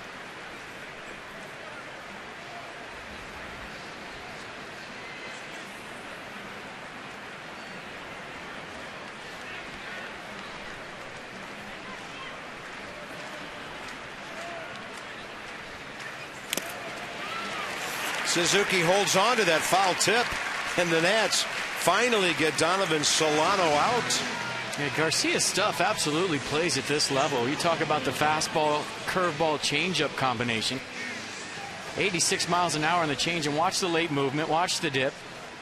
That's a guy that's tough to strike out. He's made a lot of contact in this series. Check out the changeup from Garcia. Good pitch. And Suzuki turned that glove over as quick as he could to hold on to that tip. That ball is over the head of Bryce Harper by Rob Brantley. Dobbs coming around to score, or is he? That ball is lost under the wall, at the bottom of the wall. And all 3 umpires standing on the infield dirt. There's some space at the bottom of the wall, and the ball disappeared. Might have lodged between the padding and that fence back there. And Rob Brantley robbed of an RBI on what's a ground rule double with a lost baseball. Let's see where this thing goes. Right under the fence. There's a little hole right there. That's a free game in miniature golf. Bryce Harper with a touchdown sign. Right into the windmill hole. Yeah.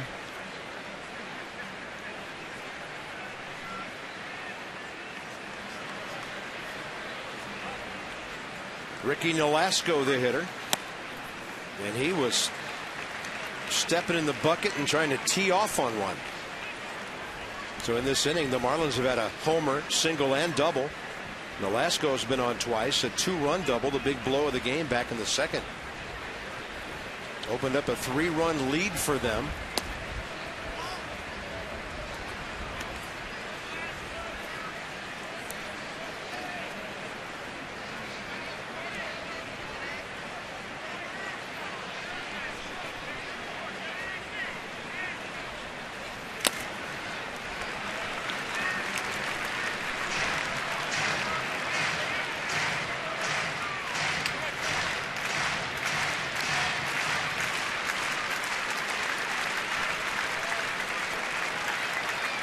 One and two.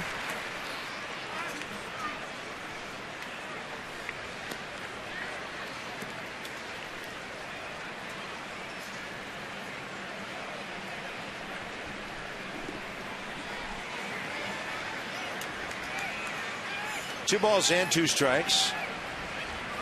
And Garcia gives up a pop fly. And now Jason Worth later in the afternoon. He's battling the sun. 7th inning stretch time. It's brought to you by Hyundai. If it's stylish, intelligent, safe, and affordable, it's probably a Hyundai.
Dodge. Go to Dodge.com or visit your local Dodge dealer this week. And by AT&T, the nation's largest 4G network. AT&T. Rethink possible. What a day to hang out along the shores of the Potomac. Right down there north of National Airport, the Jefferson and the Washington Monument. In plain sight. We're in the Big Apple tomorrow night. 7 train over to Citi Field. And Gio Gonzalez will be going for number 19. He's won 5 of his last 6 with a 1.87 ERA. He'll take on rookie right-hander Colin McHugh, who's 0-1 in his first 2 career starts. 6:30 Nats Extra. First pitch 7:10 on MASN HD from Citi Field. Meanwhile, we'll summarize this one for you. It's brought to you by Cox High-Speed Internet. Check it out at Cox.com. Edwin Jackson, 80 pitches. He lasted just 4 2/3 against the hard-hitting Marlins today. Giancarlo Stanton continues his great hitting over the years in this ballpark. And meanwhile, Ricky Nolasco has suddenly become a Nats stopper his last 2 starts. Yeah, shutout last time, complete game against the Nationals. And today, both base runners the Nats have had have been erased by double plays. First inning, Jason Worth, 6-4-3. And in the 5th inning, after the only hit of the game by Michael Morse, Chad Tracy with a little 3-6-1, I believe. Yep, double play. So I just got a hilarious tweet from a Nats fan that said, we need a rain delay, some chicken salad, a massage, and lots of taters. And I said, I'm in. Absolutely. Checking the radar shows nothing. No, wait, there is something approaching from third base. It's called shade. That's about it. That last double in the bottom of the fence by Rob Brantley, I've never seen anything like this happen before in a major league park. Right underneath the fence. Usually it hits something and bounces back, right through there. Hit a little padding, disappears. Maybe you call that a groundhog double instead of a ground rule double. Strange.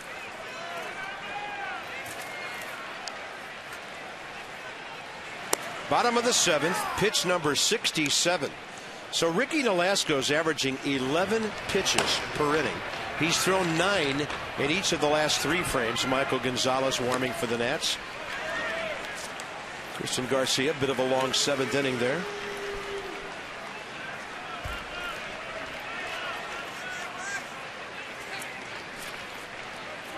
Lombardozzi struck out looking and grounded out to second. And a good take there. Unfortunately, nobody on third for that throw into center field.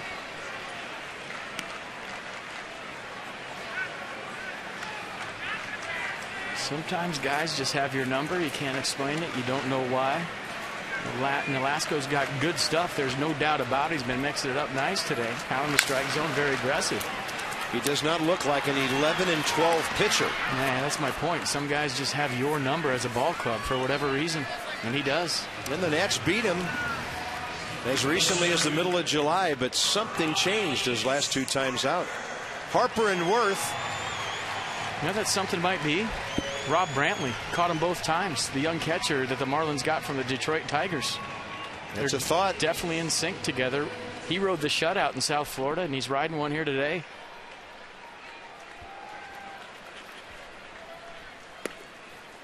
Bryce Harper has walked and flied to right. Top of the 9th at New York. The Braves have a runner at third and 2 outs. Michael Bourne batting. 2-2 score. Frank Francisco, the Mets closer, is facing him. Harper, left field line. Ball moving away to the corner, and a fine running play by Brian Peterson. That thing had some carry on it. Nearly got to the wall. Bryce continues to have really good at bats. Jason Worth coming up, subject of an AT&T fact of the game. It's going to be a lot of base runners needed to force 23 blown saves. I like that word, forced. It's very accurate. Yeah, they don't just lay it up on a platter for you. Yeah, just don't come out there and lay on your back in the batter's box like you're getting a suntan and have a save blown against you. You got to do some work. Although that would be cool. I wouldn't pay to watch that. Yeah, just sit there, lay on your back, 4-pitch walk, 4-pitch walk, we win. Have a hard time paying major league prices for that. 1-1 to Worth. Well, what would your strike zone be? If you just laid down the batter's box, everything would be high.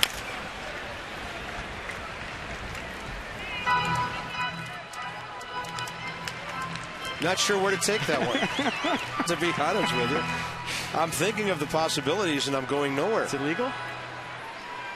Just lay straight on your back in the batter's box? Bill Veeck tried it with Eddie Goodell. That didn't last long. 1 ball and 2 strikes to Worth. Ball 4, I got that one high too.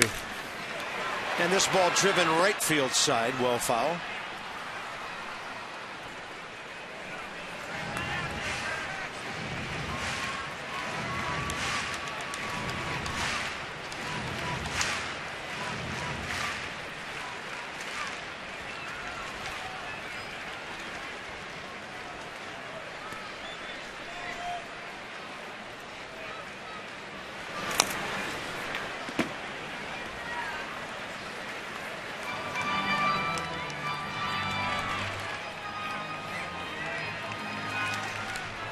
It's the bottom of the 7th. Nats haven't had more than 1 base runner at any time today, and each quickly erased with double plays. That's close. 2-2.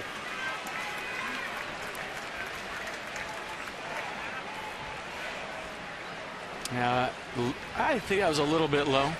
And maybe Pitch Track has it as a strike where it crossed home plate, but it's where you catch it 90%. That pitch is down. Worth pulling it left side, and the ball booted by Greg Dobbs. That'll be his 10th error of the year. If they call it an error. It looked like a waist-high hop. Ball had some overspin on it. And check it out. A little topspin action at the end. Shoots on him. I think you got to make that play. We'll see how they score it. Big league third baseman. High hop. Yeah, that play has to be made, and Jason Worth reaches on an error. Adam LaRoche now.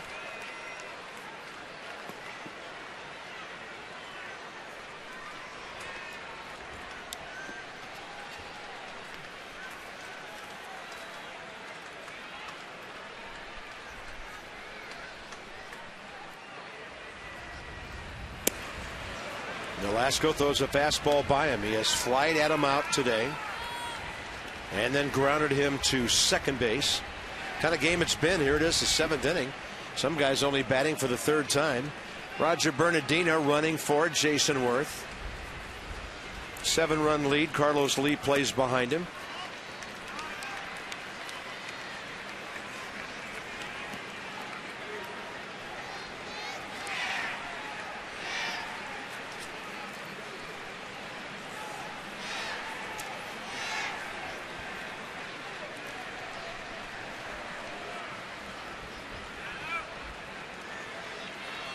Adams' 50th career bat against Ricky Nolasco. 2-1.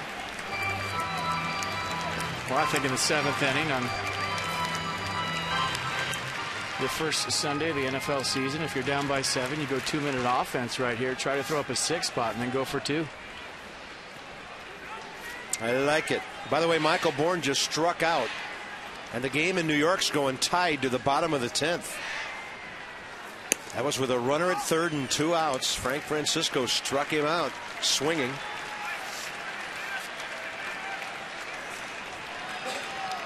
Nats still have 7 outs with which to work. Ricky Nolasco just now up into the 80 pitch range. He's at 83.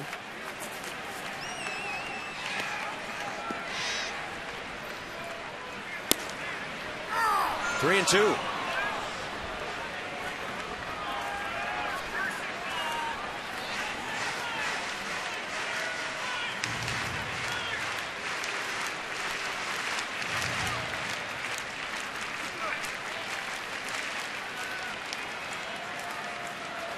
Shift is on. Jose Reyes right up the middle. And LaRoche strikes out. 7 innings, 22 batters, 1 over the minimum faced by Ricky Nolasco.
On to the 8th inning now. By the way, Ricky Nolasco just had his first full count of the day, and he struck out Adam LaRoche. That's how efficient he has been.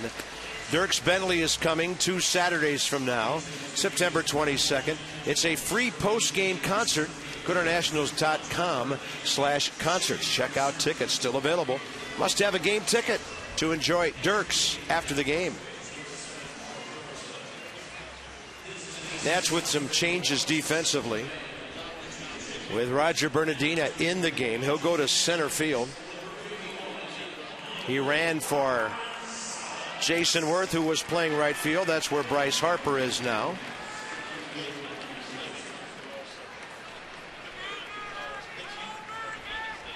And it looks like over at first base, Mark DeRosa. It's probably where Michael Gonzalez is hitting. In the number 4 spot, he takes over here in the 8th. 3-pitch guy, fastball, slider, change.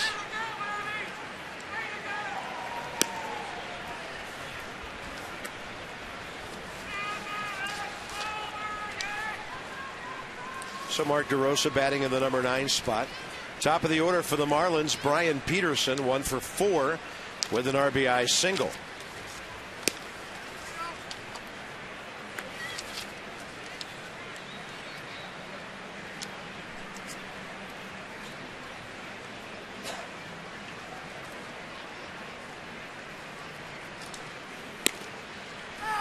.30 pitch right down the middle. Gonzalez done such a great job out of the Nats bullpen this season. Great pickup. Helped out the rest of those guys. Being a mentor down there after Brad Lidge was released. That fly ball near the barrier and just out of play. Nice catch. You saw the average against from lefties. But I think what he's done exceptionally is runners in scoring position. The opponent's just 8 for 47 against Gonzalez this year with a 170 batting average against. And when it's crunch time, that's a guy you want on the mound. Yeah, and he doesn't nibble. I mean, he'll walk a few guys here and there, but it's not because he's nibbling. He's going after people, and that's his mentality.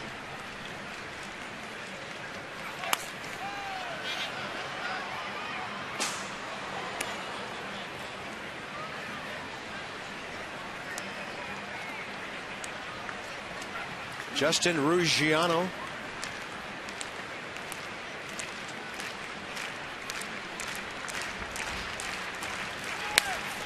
Base hit.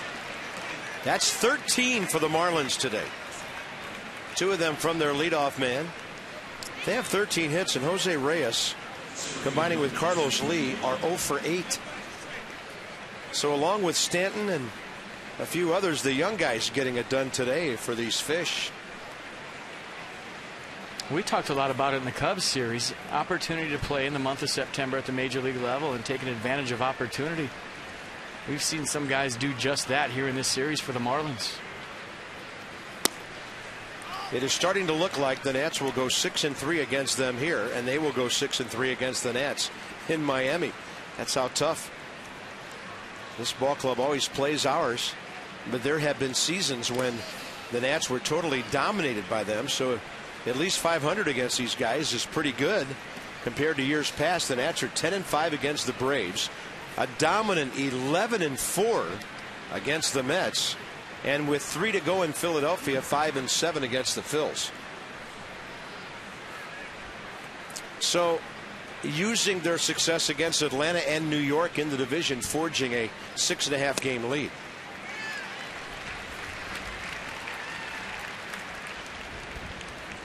I gotta admit, today's the first day I'm looking at the scoreboard for real. Ike Davis, by the way, has singled to right field, leading off the bottom of the 9th for the Mets. And that's the only score I'm looking at. Facing Craig Kimbrell, that ball gets away, and Peterson second base.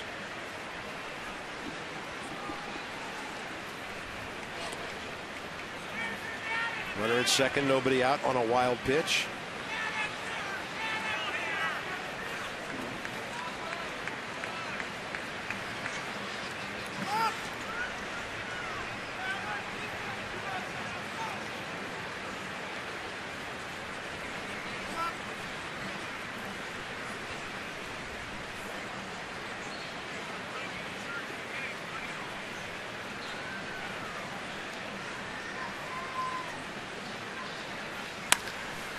Hard hit, but right in front of the runner.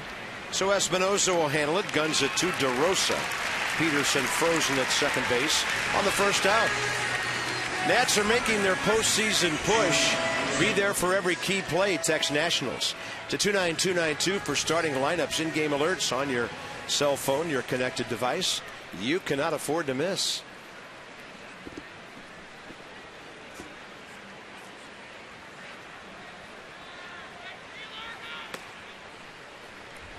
Jose Reyes, 2 grounders, 1 a double play, 2 fly balls today.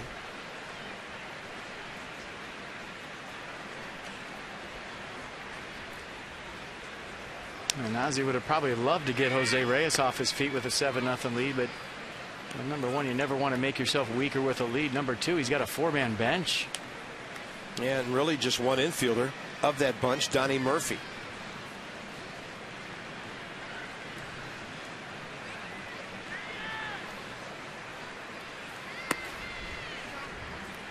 It was very unusual when the Marlins came to town. We looked down the roster and saw the exact same guys, except for a couple of bullpen arms that they had almost 2 weeks ago when the Nats opened up that series in Miami. He just didn't call up any position players at all. I haven't seen a 4-man bench all year, let alone in the month of September when rosters can expand. Yeah. Lucas Duda struck out swinging for the first out. Bottom of the 9th in New York. Kelly Shoppach is hitting against Craig Kimbrell.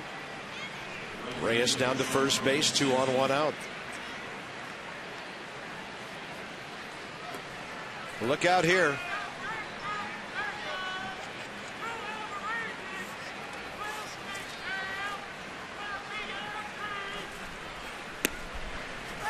Michael Gonzalez gets a high strike.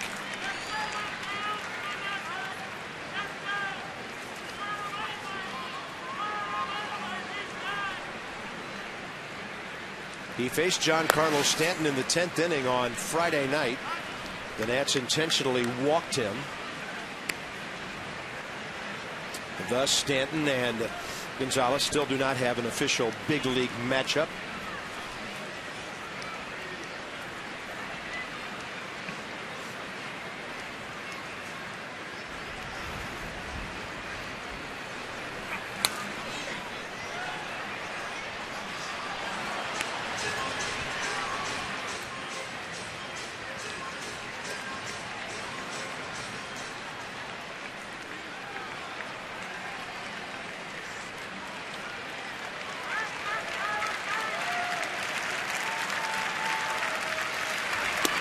Tried to paint with a fastball, missed under his hands.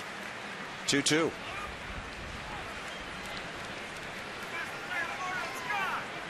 And trying to get in there under his hands. Off the plate.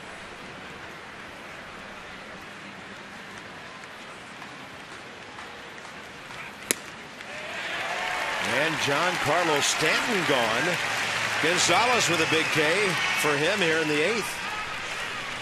Climb the ladder with a 92-mile-an-hour fastball. Stanton couldn't catch up.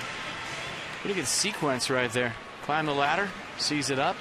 Higher than high, can't get on top. Good pitch.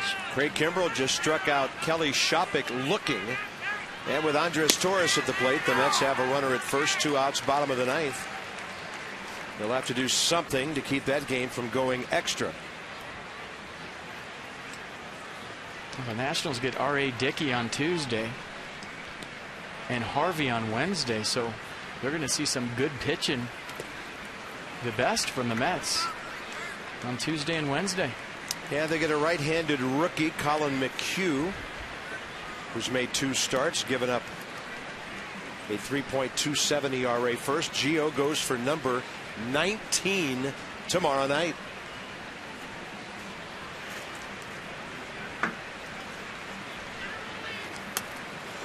Unbelievable grab in the top of the web by Kurt Suzuki.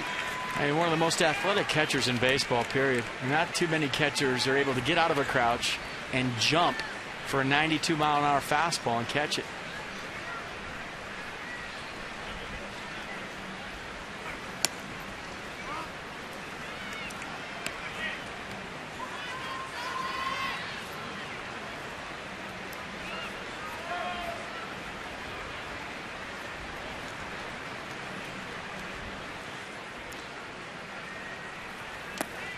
Off speed, he had Carlos Lee obviously looking for a 3-1 fastball.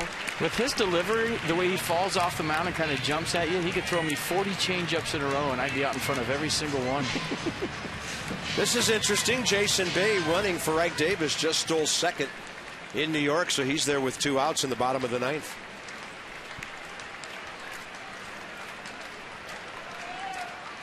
Three-two, runners going.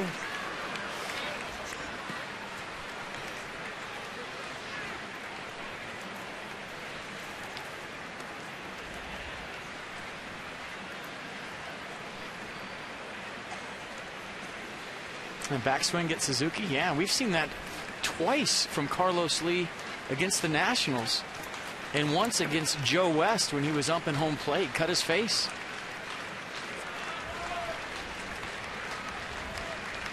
All from Carlos Lee. Runners going again. Base hit center field. Peterson scoring. Reyes to third. And the Marlins continue to pile on. It's now 8-0.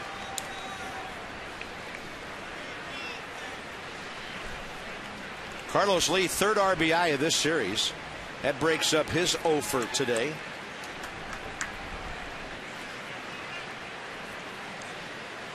Now, who was that a picture of that John Buck had?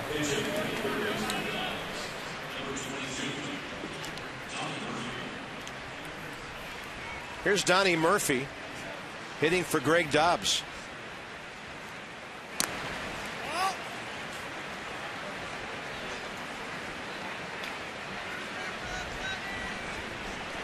So Ozzie Guillen didn't pinch hit Murphy for Reyes, but he will for Dobbs, who's had a big day.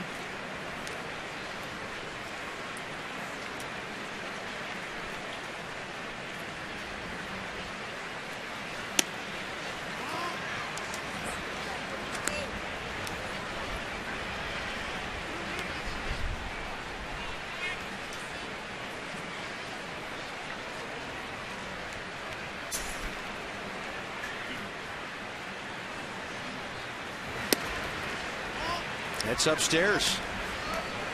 Michael Gonzalez falling behind here. Andres Torres just grounded out to second base. The Braves and the Mets are moving to the top of the 10th.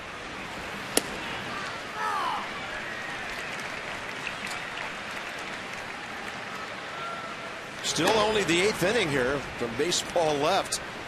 But this one is starting to be tough. 8-0. The Nats have been out hit 14-1. And on a pitch up, big hack by Murphy fouls it back.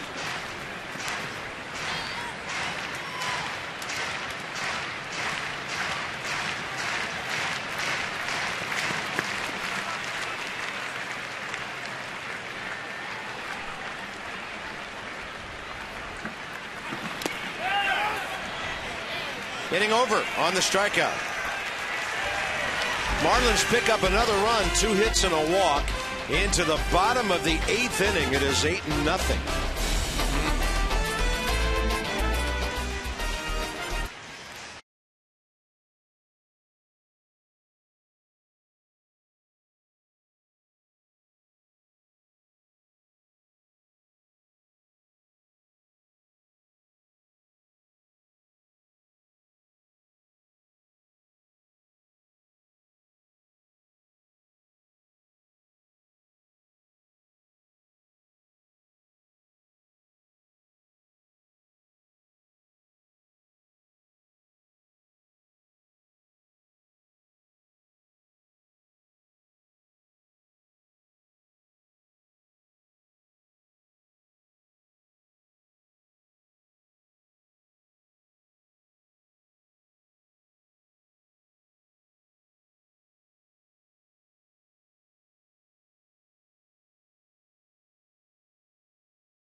Nothing Marlins. You go to the bottom of the 8th. It's time for a Cholula Hot Sauce pitching recap. And who else would it be other than that guy right there, Ricky Nolasco, getting the job done. Little front door sinker. Backed up by a 93-mile-an-hour fastball to strike out Adam LaRoche. Ricky Nolasco absolutely dealing here at Nats Park today, bringing the heat and the flavor.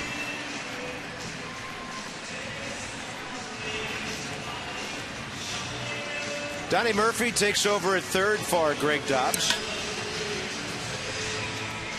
Let's see if the crowd can serenade Michael Morse to the start of a rally here in the bottom of the 8th.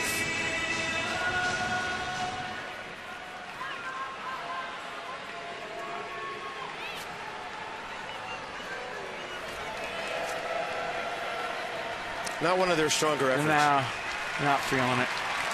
They are definitely not through to the next round.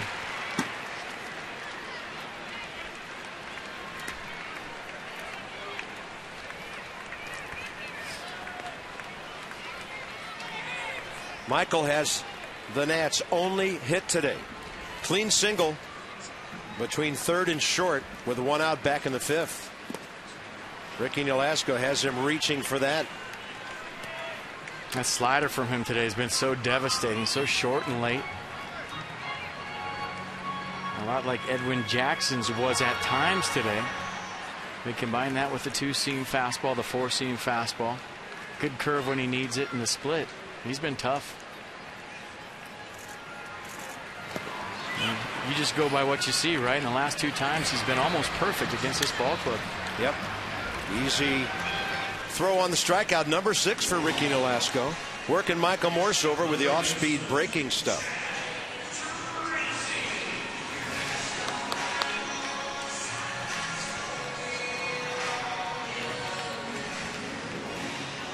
Chad Tracy and Danny Espinosa, the next 2.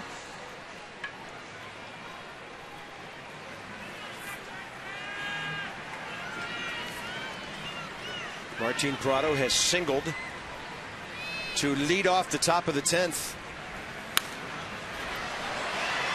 And a ball popped up over the screen. No chance for Brantley. And the sacrifice to second with 1 out. Walking Freddie Freeman with first base open to face Dan Uggla. The Potomac Nationals are accepting deposits on season tickets for next year. Check out the game used jerseys on PotomacNationals.com. Donate or download the PNats app on your mobile device. 703-590-2311.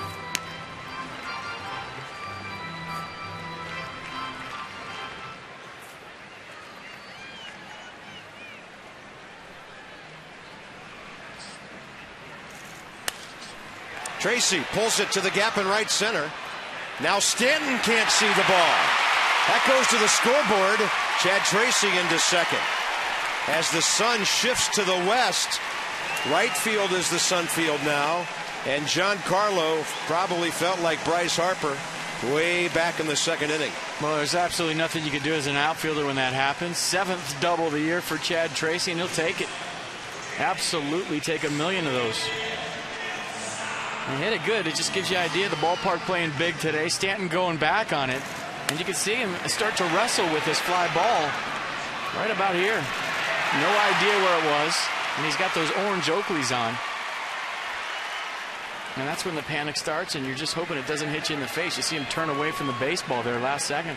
Yeah, ball hit in front of him and then bounced over him. Danny Espinosa fouls one off to the left.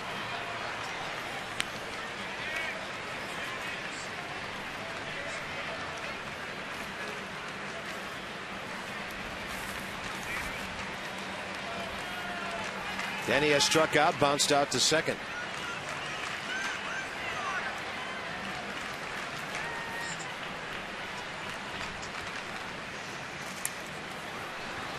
Pretty good rip on a pitch up, and it's 0-2.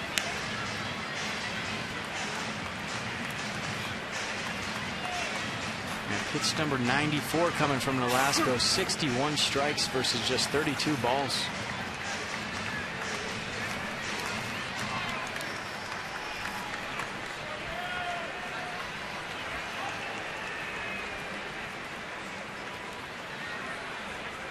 Target outside edge. He went off speed out there. That ball fouled.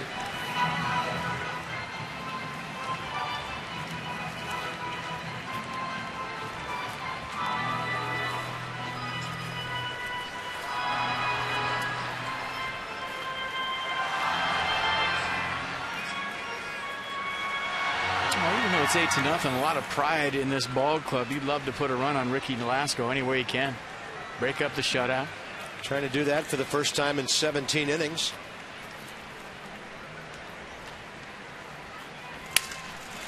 Danny Espinosa will get his bat busted on that one.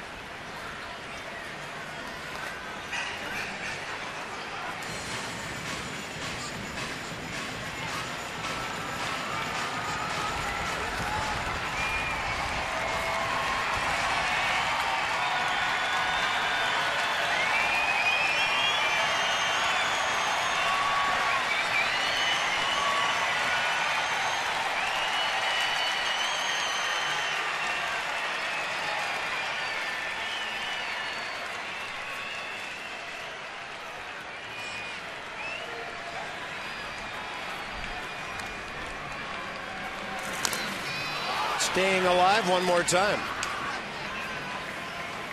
And Nolasco's line last time against the Nationals, 9 innings, 5 hits, struck out 6, walked nobody, 115 pitches.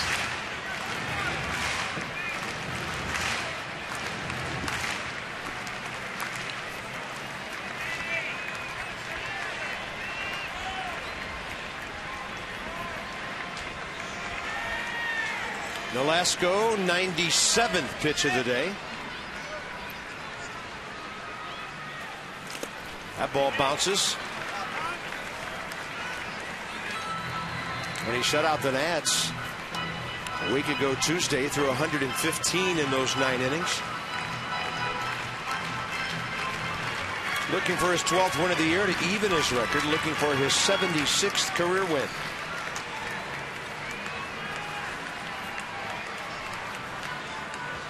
Dan Uggla just walked, and the Braves have the bases loaded with 1 out in the top of the 10th.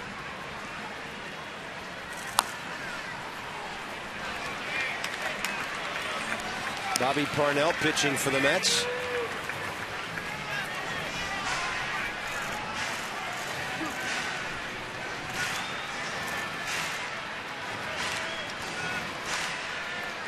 And Brian McCann hitting for the Braves. Yeah, he's already homered today.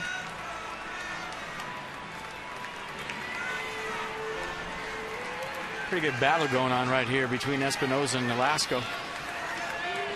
Fouling off some tough pitches with 2 strikes, sticking his nose in there, trying to get a knock and an RBI to show for the day.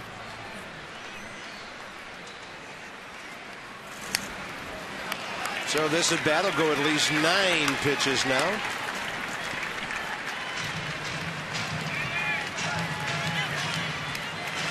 Foul balls.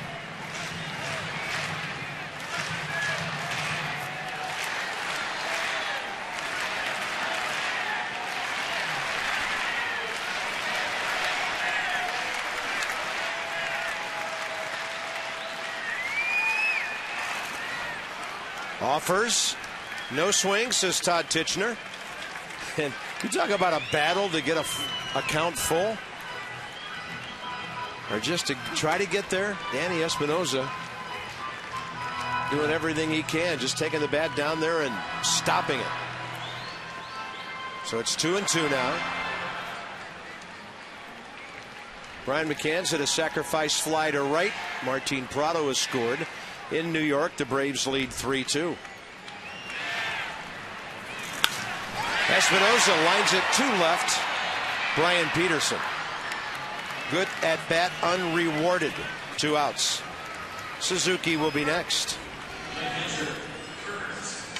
That sacrifice fly by McCann should have been more. Running play by Scott Hairston on the wall prevented the bases loaded double.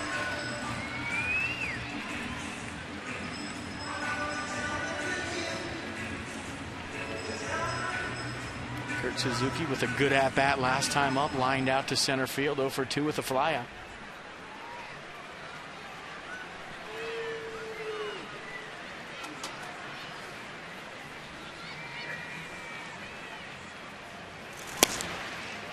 Fastball at the knees, and I'd say in the 8th inning with 2 outs, he probably merits that call.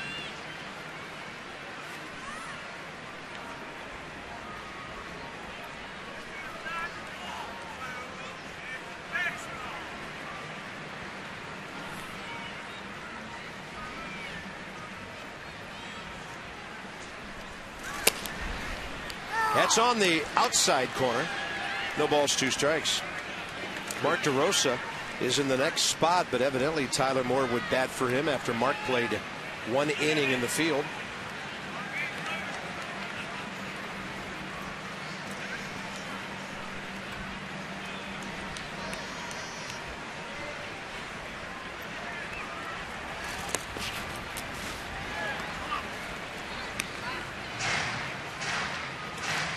Crowd of 24,396 announced today. 2 hits all day to cheer for. Been kind of a raucous, fun homestand here. Even if this doesn't work out today, who's going to complain about 8 out of 11? Yeah, there was a few things to cheer for throughout the course of this homestand. Just a couple. Well, a couple dozen home runs plus 3. Don't want to speak in the past tense just yet, but it's been tough against Ricky Nolasco today. Trying to win his 11th career game in 20 appearances, 18 starts against the Nats. Pitcher and ball club that know each other pretty well.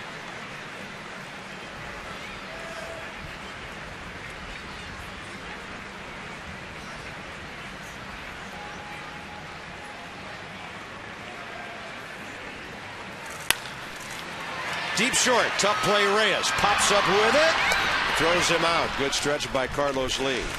The Nats strand their 2nd runner of the day, and this one is in to the 9th inning.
Marlins trying to win this series, and if they do, they'll gain a split 9-9 in the season series. And when this one is over, Johnny and Ray are here at the ballpark, and they will have the Nats Extra postgame show presented by WB Mason when this one is over.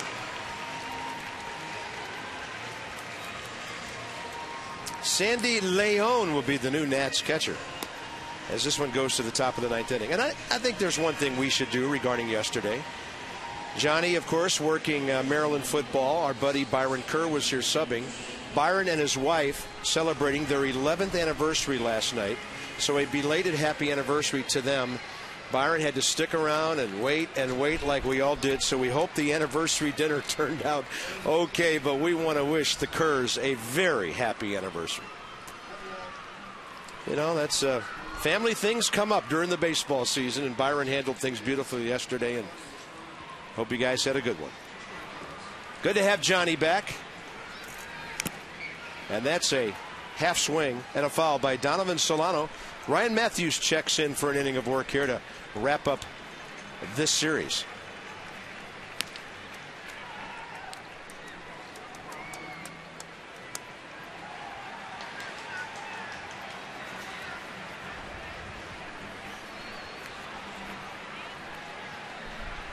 Well, the Mets aren't going quietly in the bottom of the 10th. Jordany Valdespin just singled. That's all. To lead off the inning. Yeah, they kept it in the yard. 5 pinch hit home runs this year. Greatest pinch hitter in history. Bryce Harper grabs that line drive. First out here in the 9th. We'll see if Ricky Nolasco comes out on deck. I guess he should. Nobody's warming up. And he still has 9 bullets left from the pitch count he had against the Nats last time.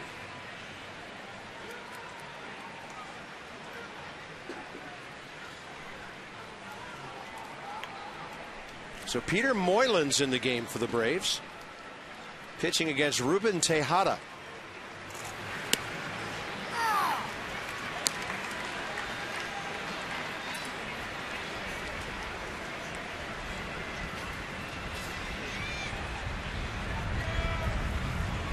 Tejada, guy who can handle the bat. Should I ask you if they're bunting? I don't know. Should they? I don't know.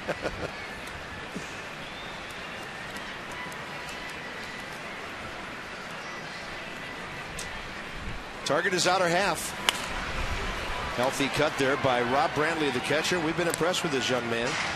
2 hits today, an RBI single, a double in this series. He's 3 for 7 with 2 batted in, and he's been on base 5 times.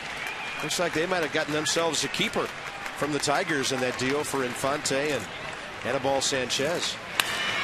He drives this one to left and drifting into the shadows, and now forward, Michael Morse, 2 outs. Yeah, wind blowing in. You see the adjustment Morse had to make right there. Broke back on it. Ball hit pretty well by Brantley. By the way, Tejada did sacrifice Valdespin to second base.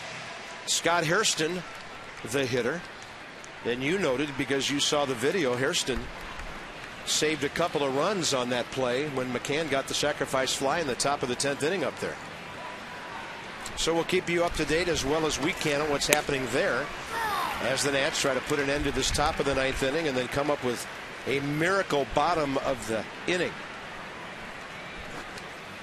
9-spot 9th, I'm in. Little tapper from Nolasco. Glove play. Matthews knows he has all day for this one, and Ryan works a 1-2-3. Ricky Nolasco back to the mound to try to complete game the Nats again.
Night, we're going to have our Nats Extra post-game show coming up.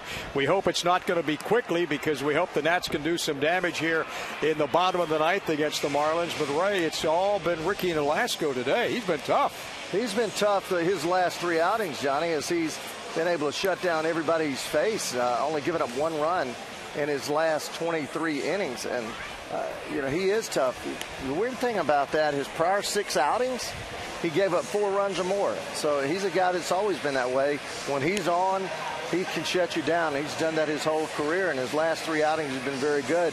Unfortunately, 2 of them have been against the Nationals. I was just going to say, let's see if the Nationals can spoil his shutout and somehow, as Mr. Carpenter said, pull out a miracle with a win here in the bottom of the 9th. Back to our good friends up top. Thank you, my friend. And here we go, bottom of the 9th inning.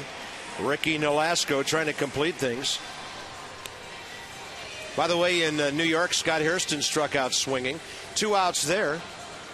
And so Nolasco trying to make it 18 consecutive innings against the Nats without giving up a run. And over that time, he's only given up 7 hits.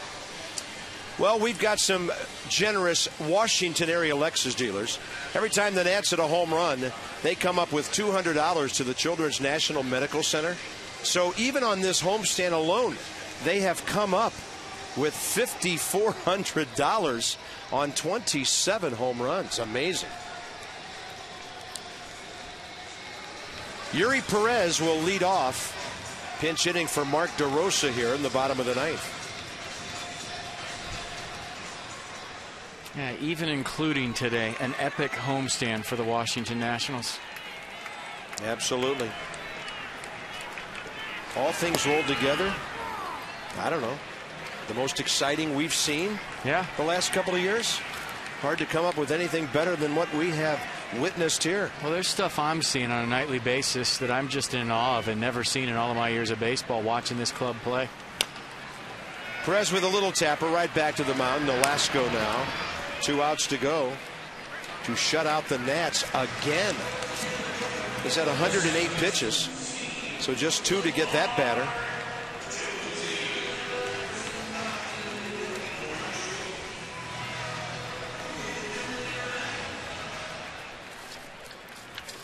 I believe that was Perez's first big league at bat. Yeah, you know, he had made a couple of appearances on the bases. We've just seen him so many times out there on the bases. Yeah. That was his first debut of many more, we hope. Like him a lot. So Daniel Murphy up in New York, the final hope for the Mets and the Nats. Valdespin, by the way, just stole third with 2 outs. So, you know, Peter Moylan throws a breaking ball a lot.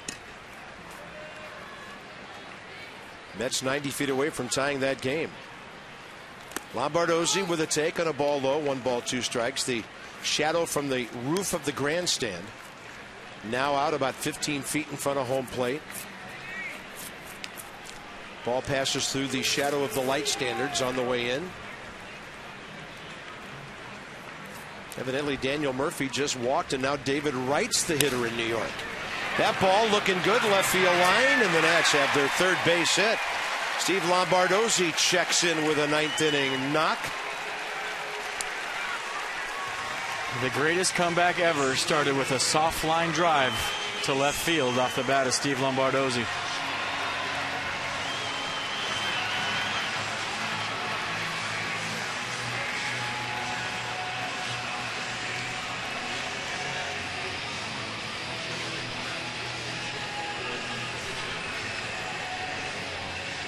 Evidently, Yuri Perez just pinch hit for Michael Gonzalez. They had the double switch wrong. And Mark DeRosa is still in the number 4 spot, I guess, where he started originally.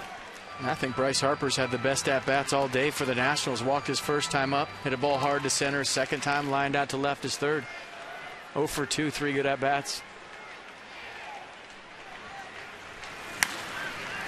In the air, left side, and it will reach the seats.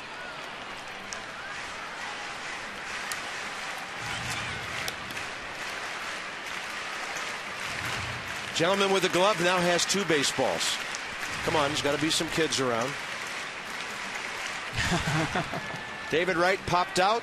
Game is over in New York. Braves now with a chance to be just 5.5 behind the Mets when they go to Milwaukee and the Nationals go to New York.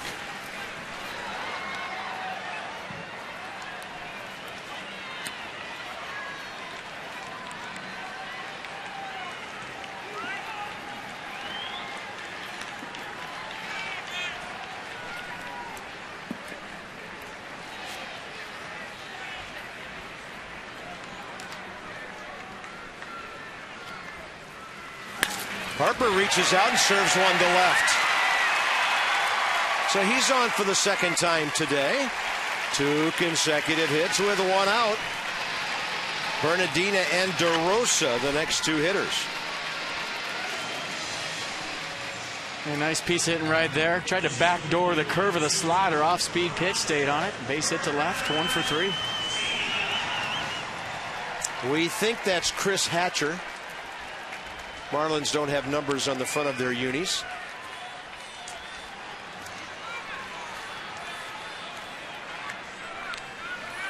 Roger Bernardina came into pinch run. Back in the 7th. He will fly to center here. Caught by Ruggiano. 2 outs. And the final hope for the Nats will be Mark DeRosa.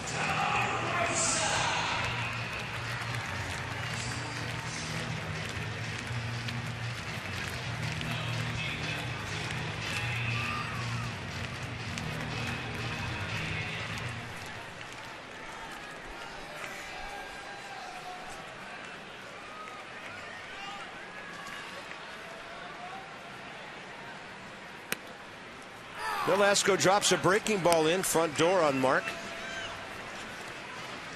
DeRosa just 68 at bats this year with 10 hits, 6 RBIs.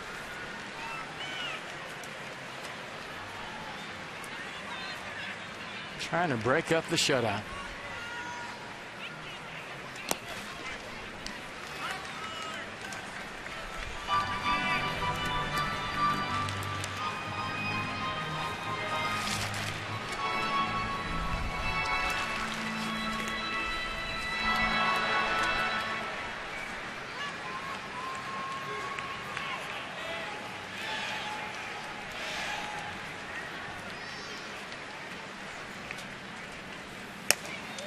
Some high heat 94 here in the 9th inning.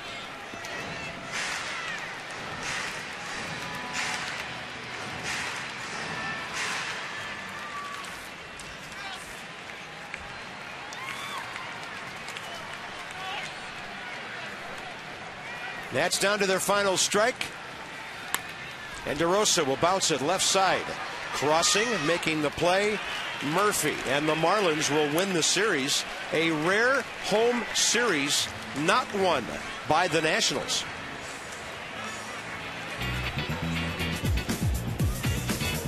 So far, Christina Acra and FP Santangelo, Bob Carpenter.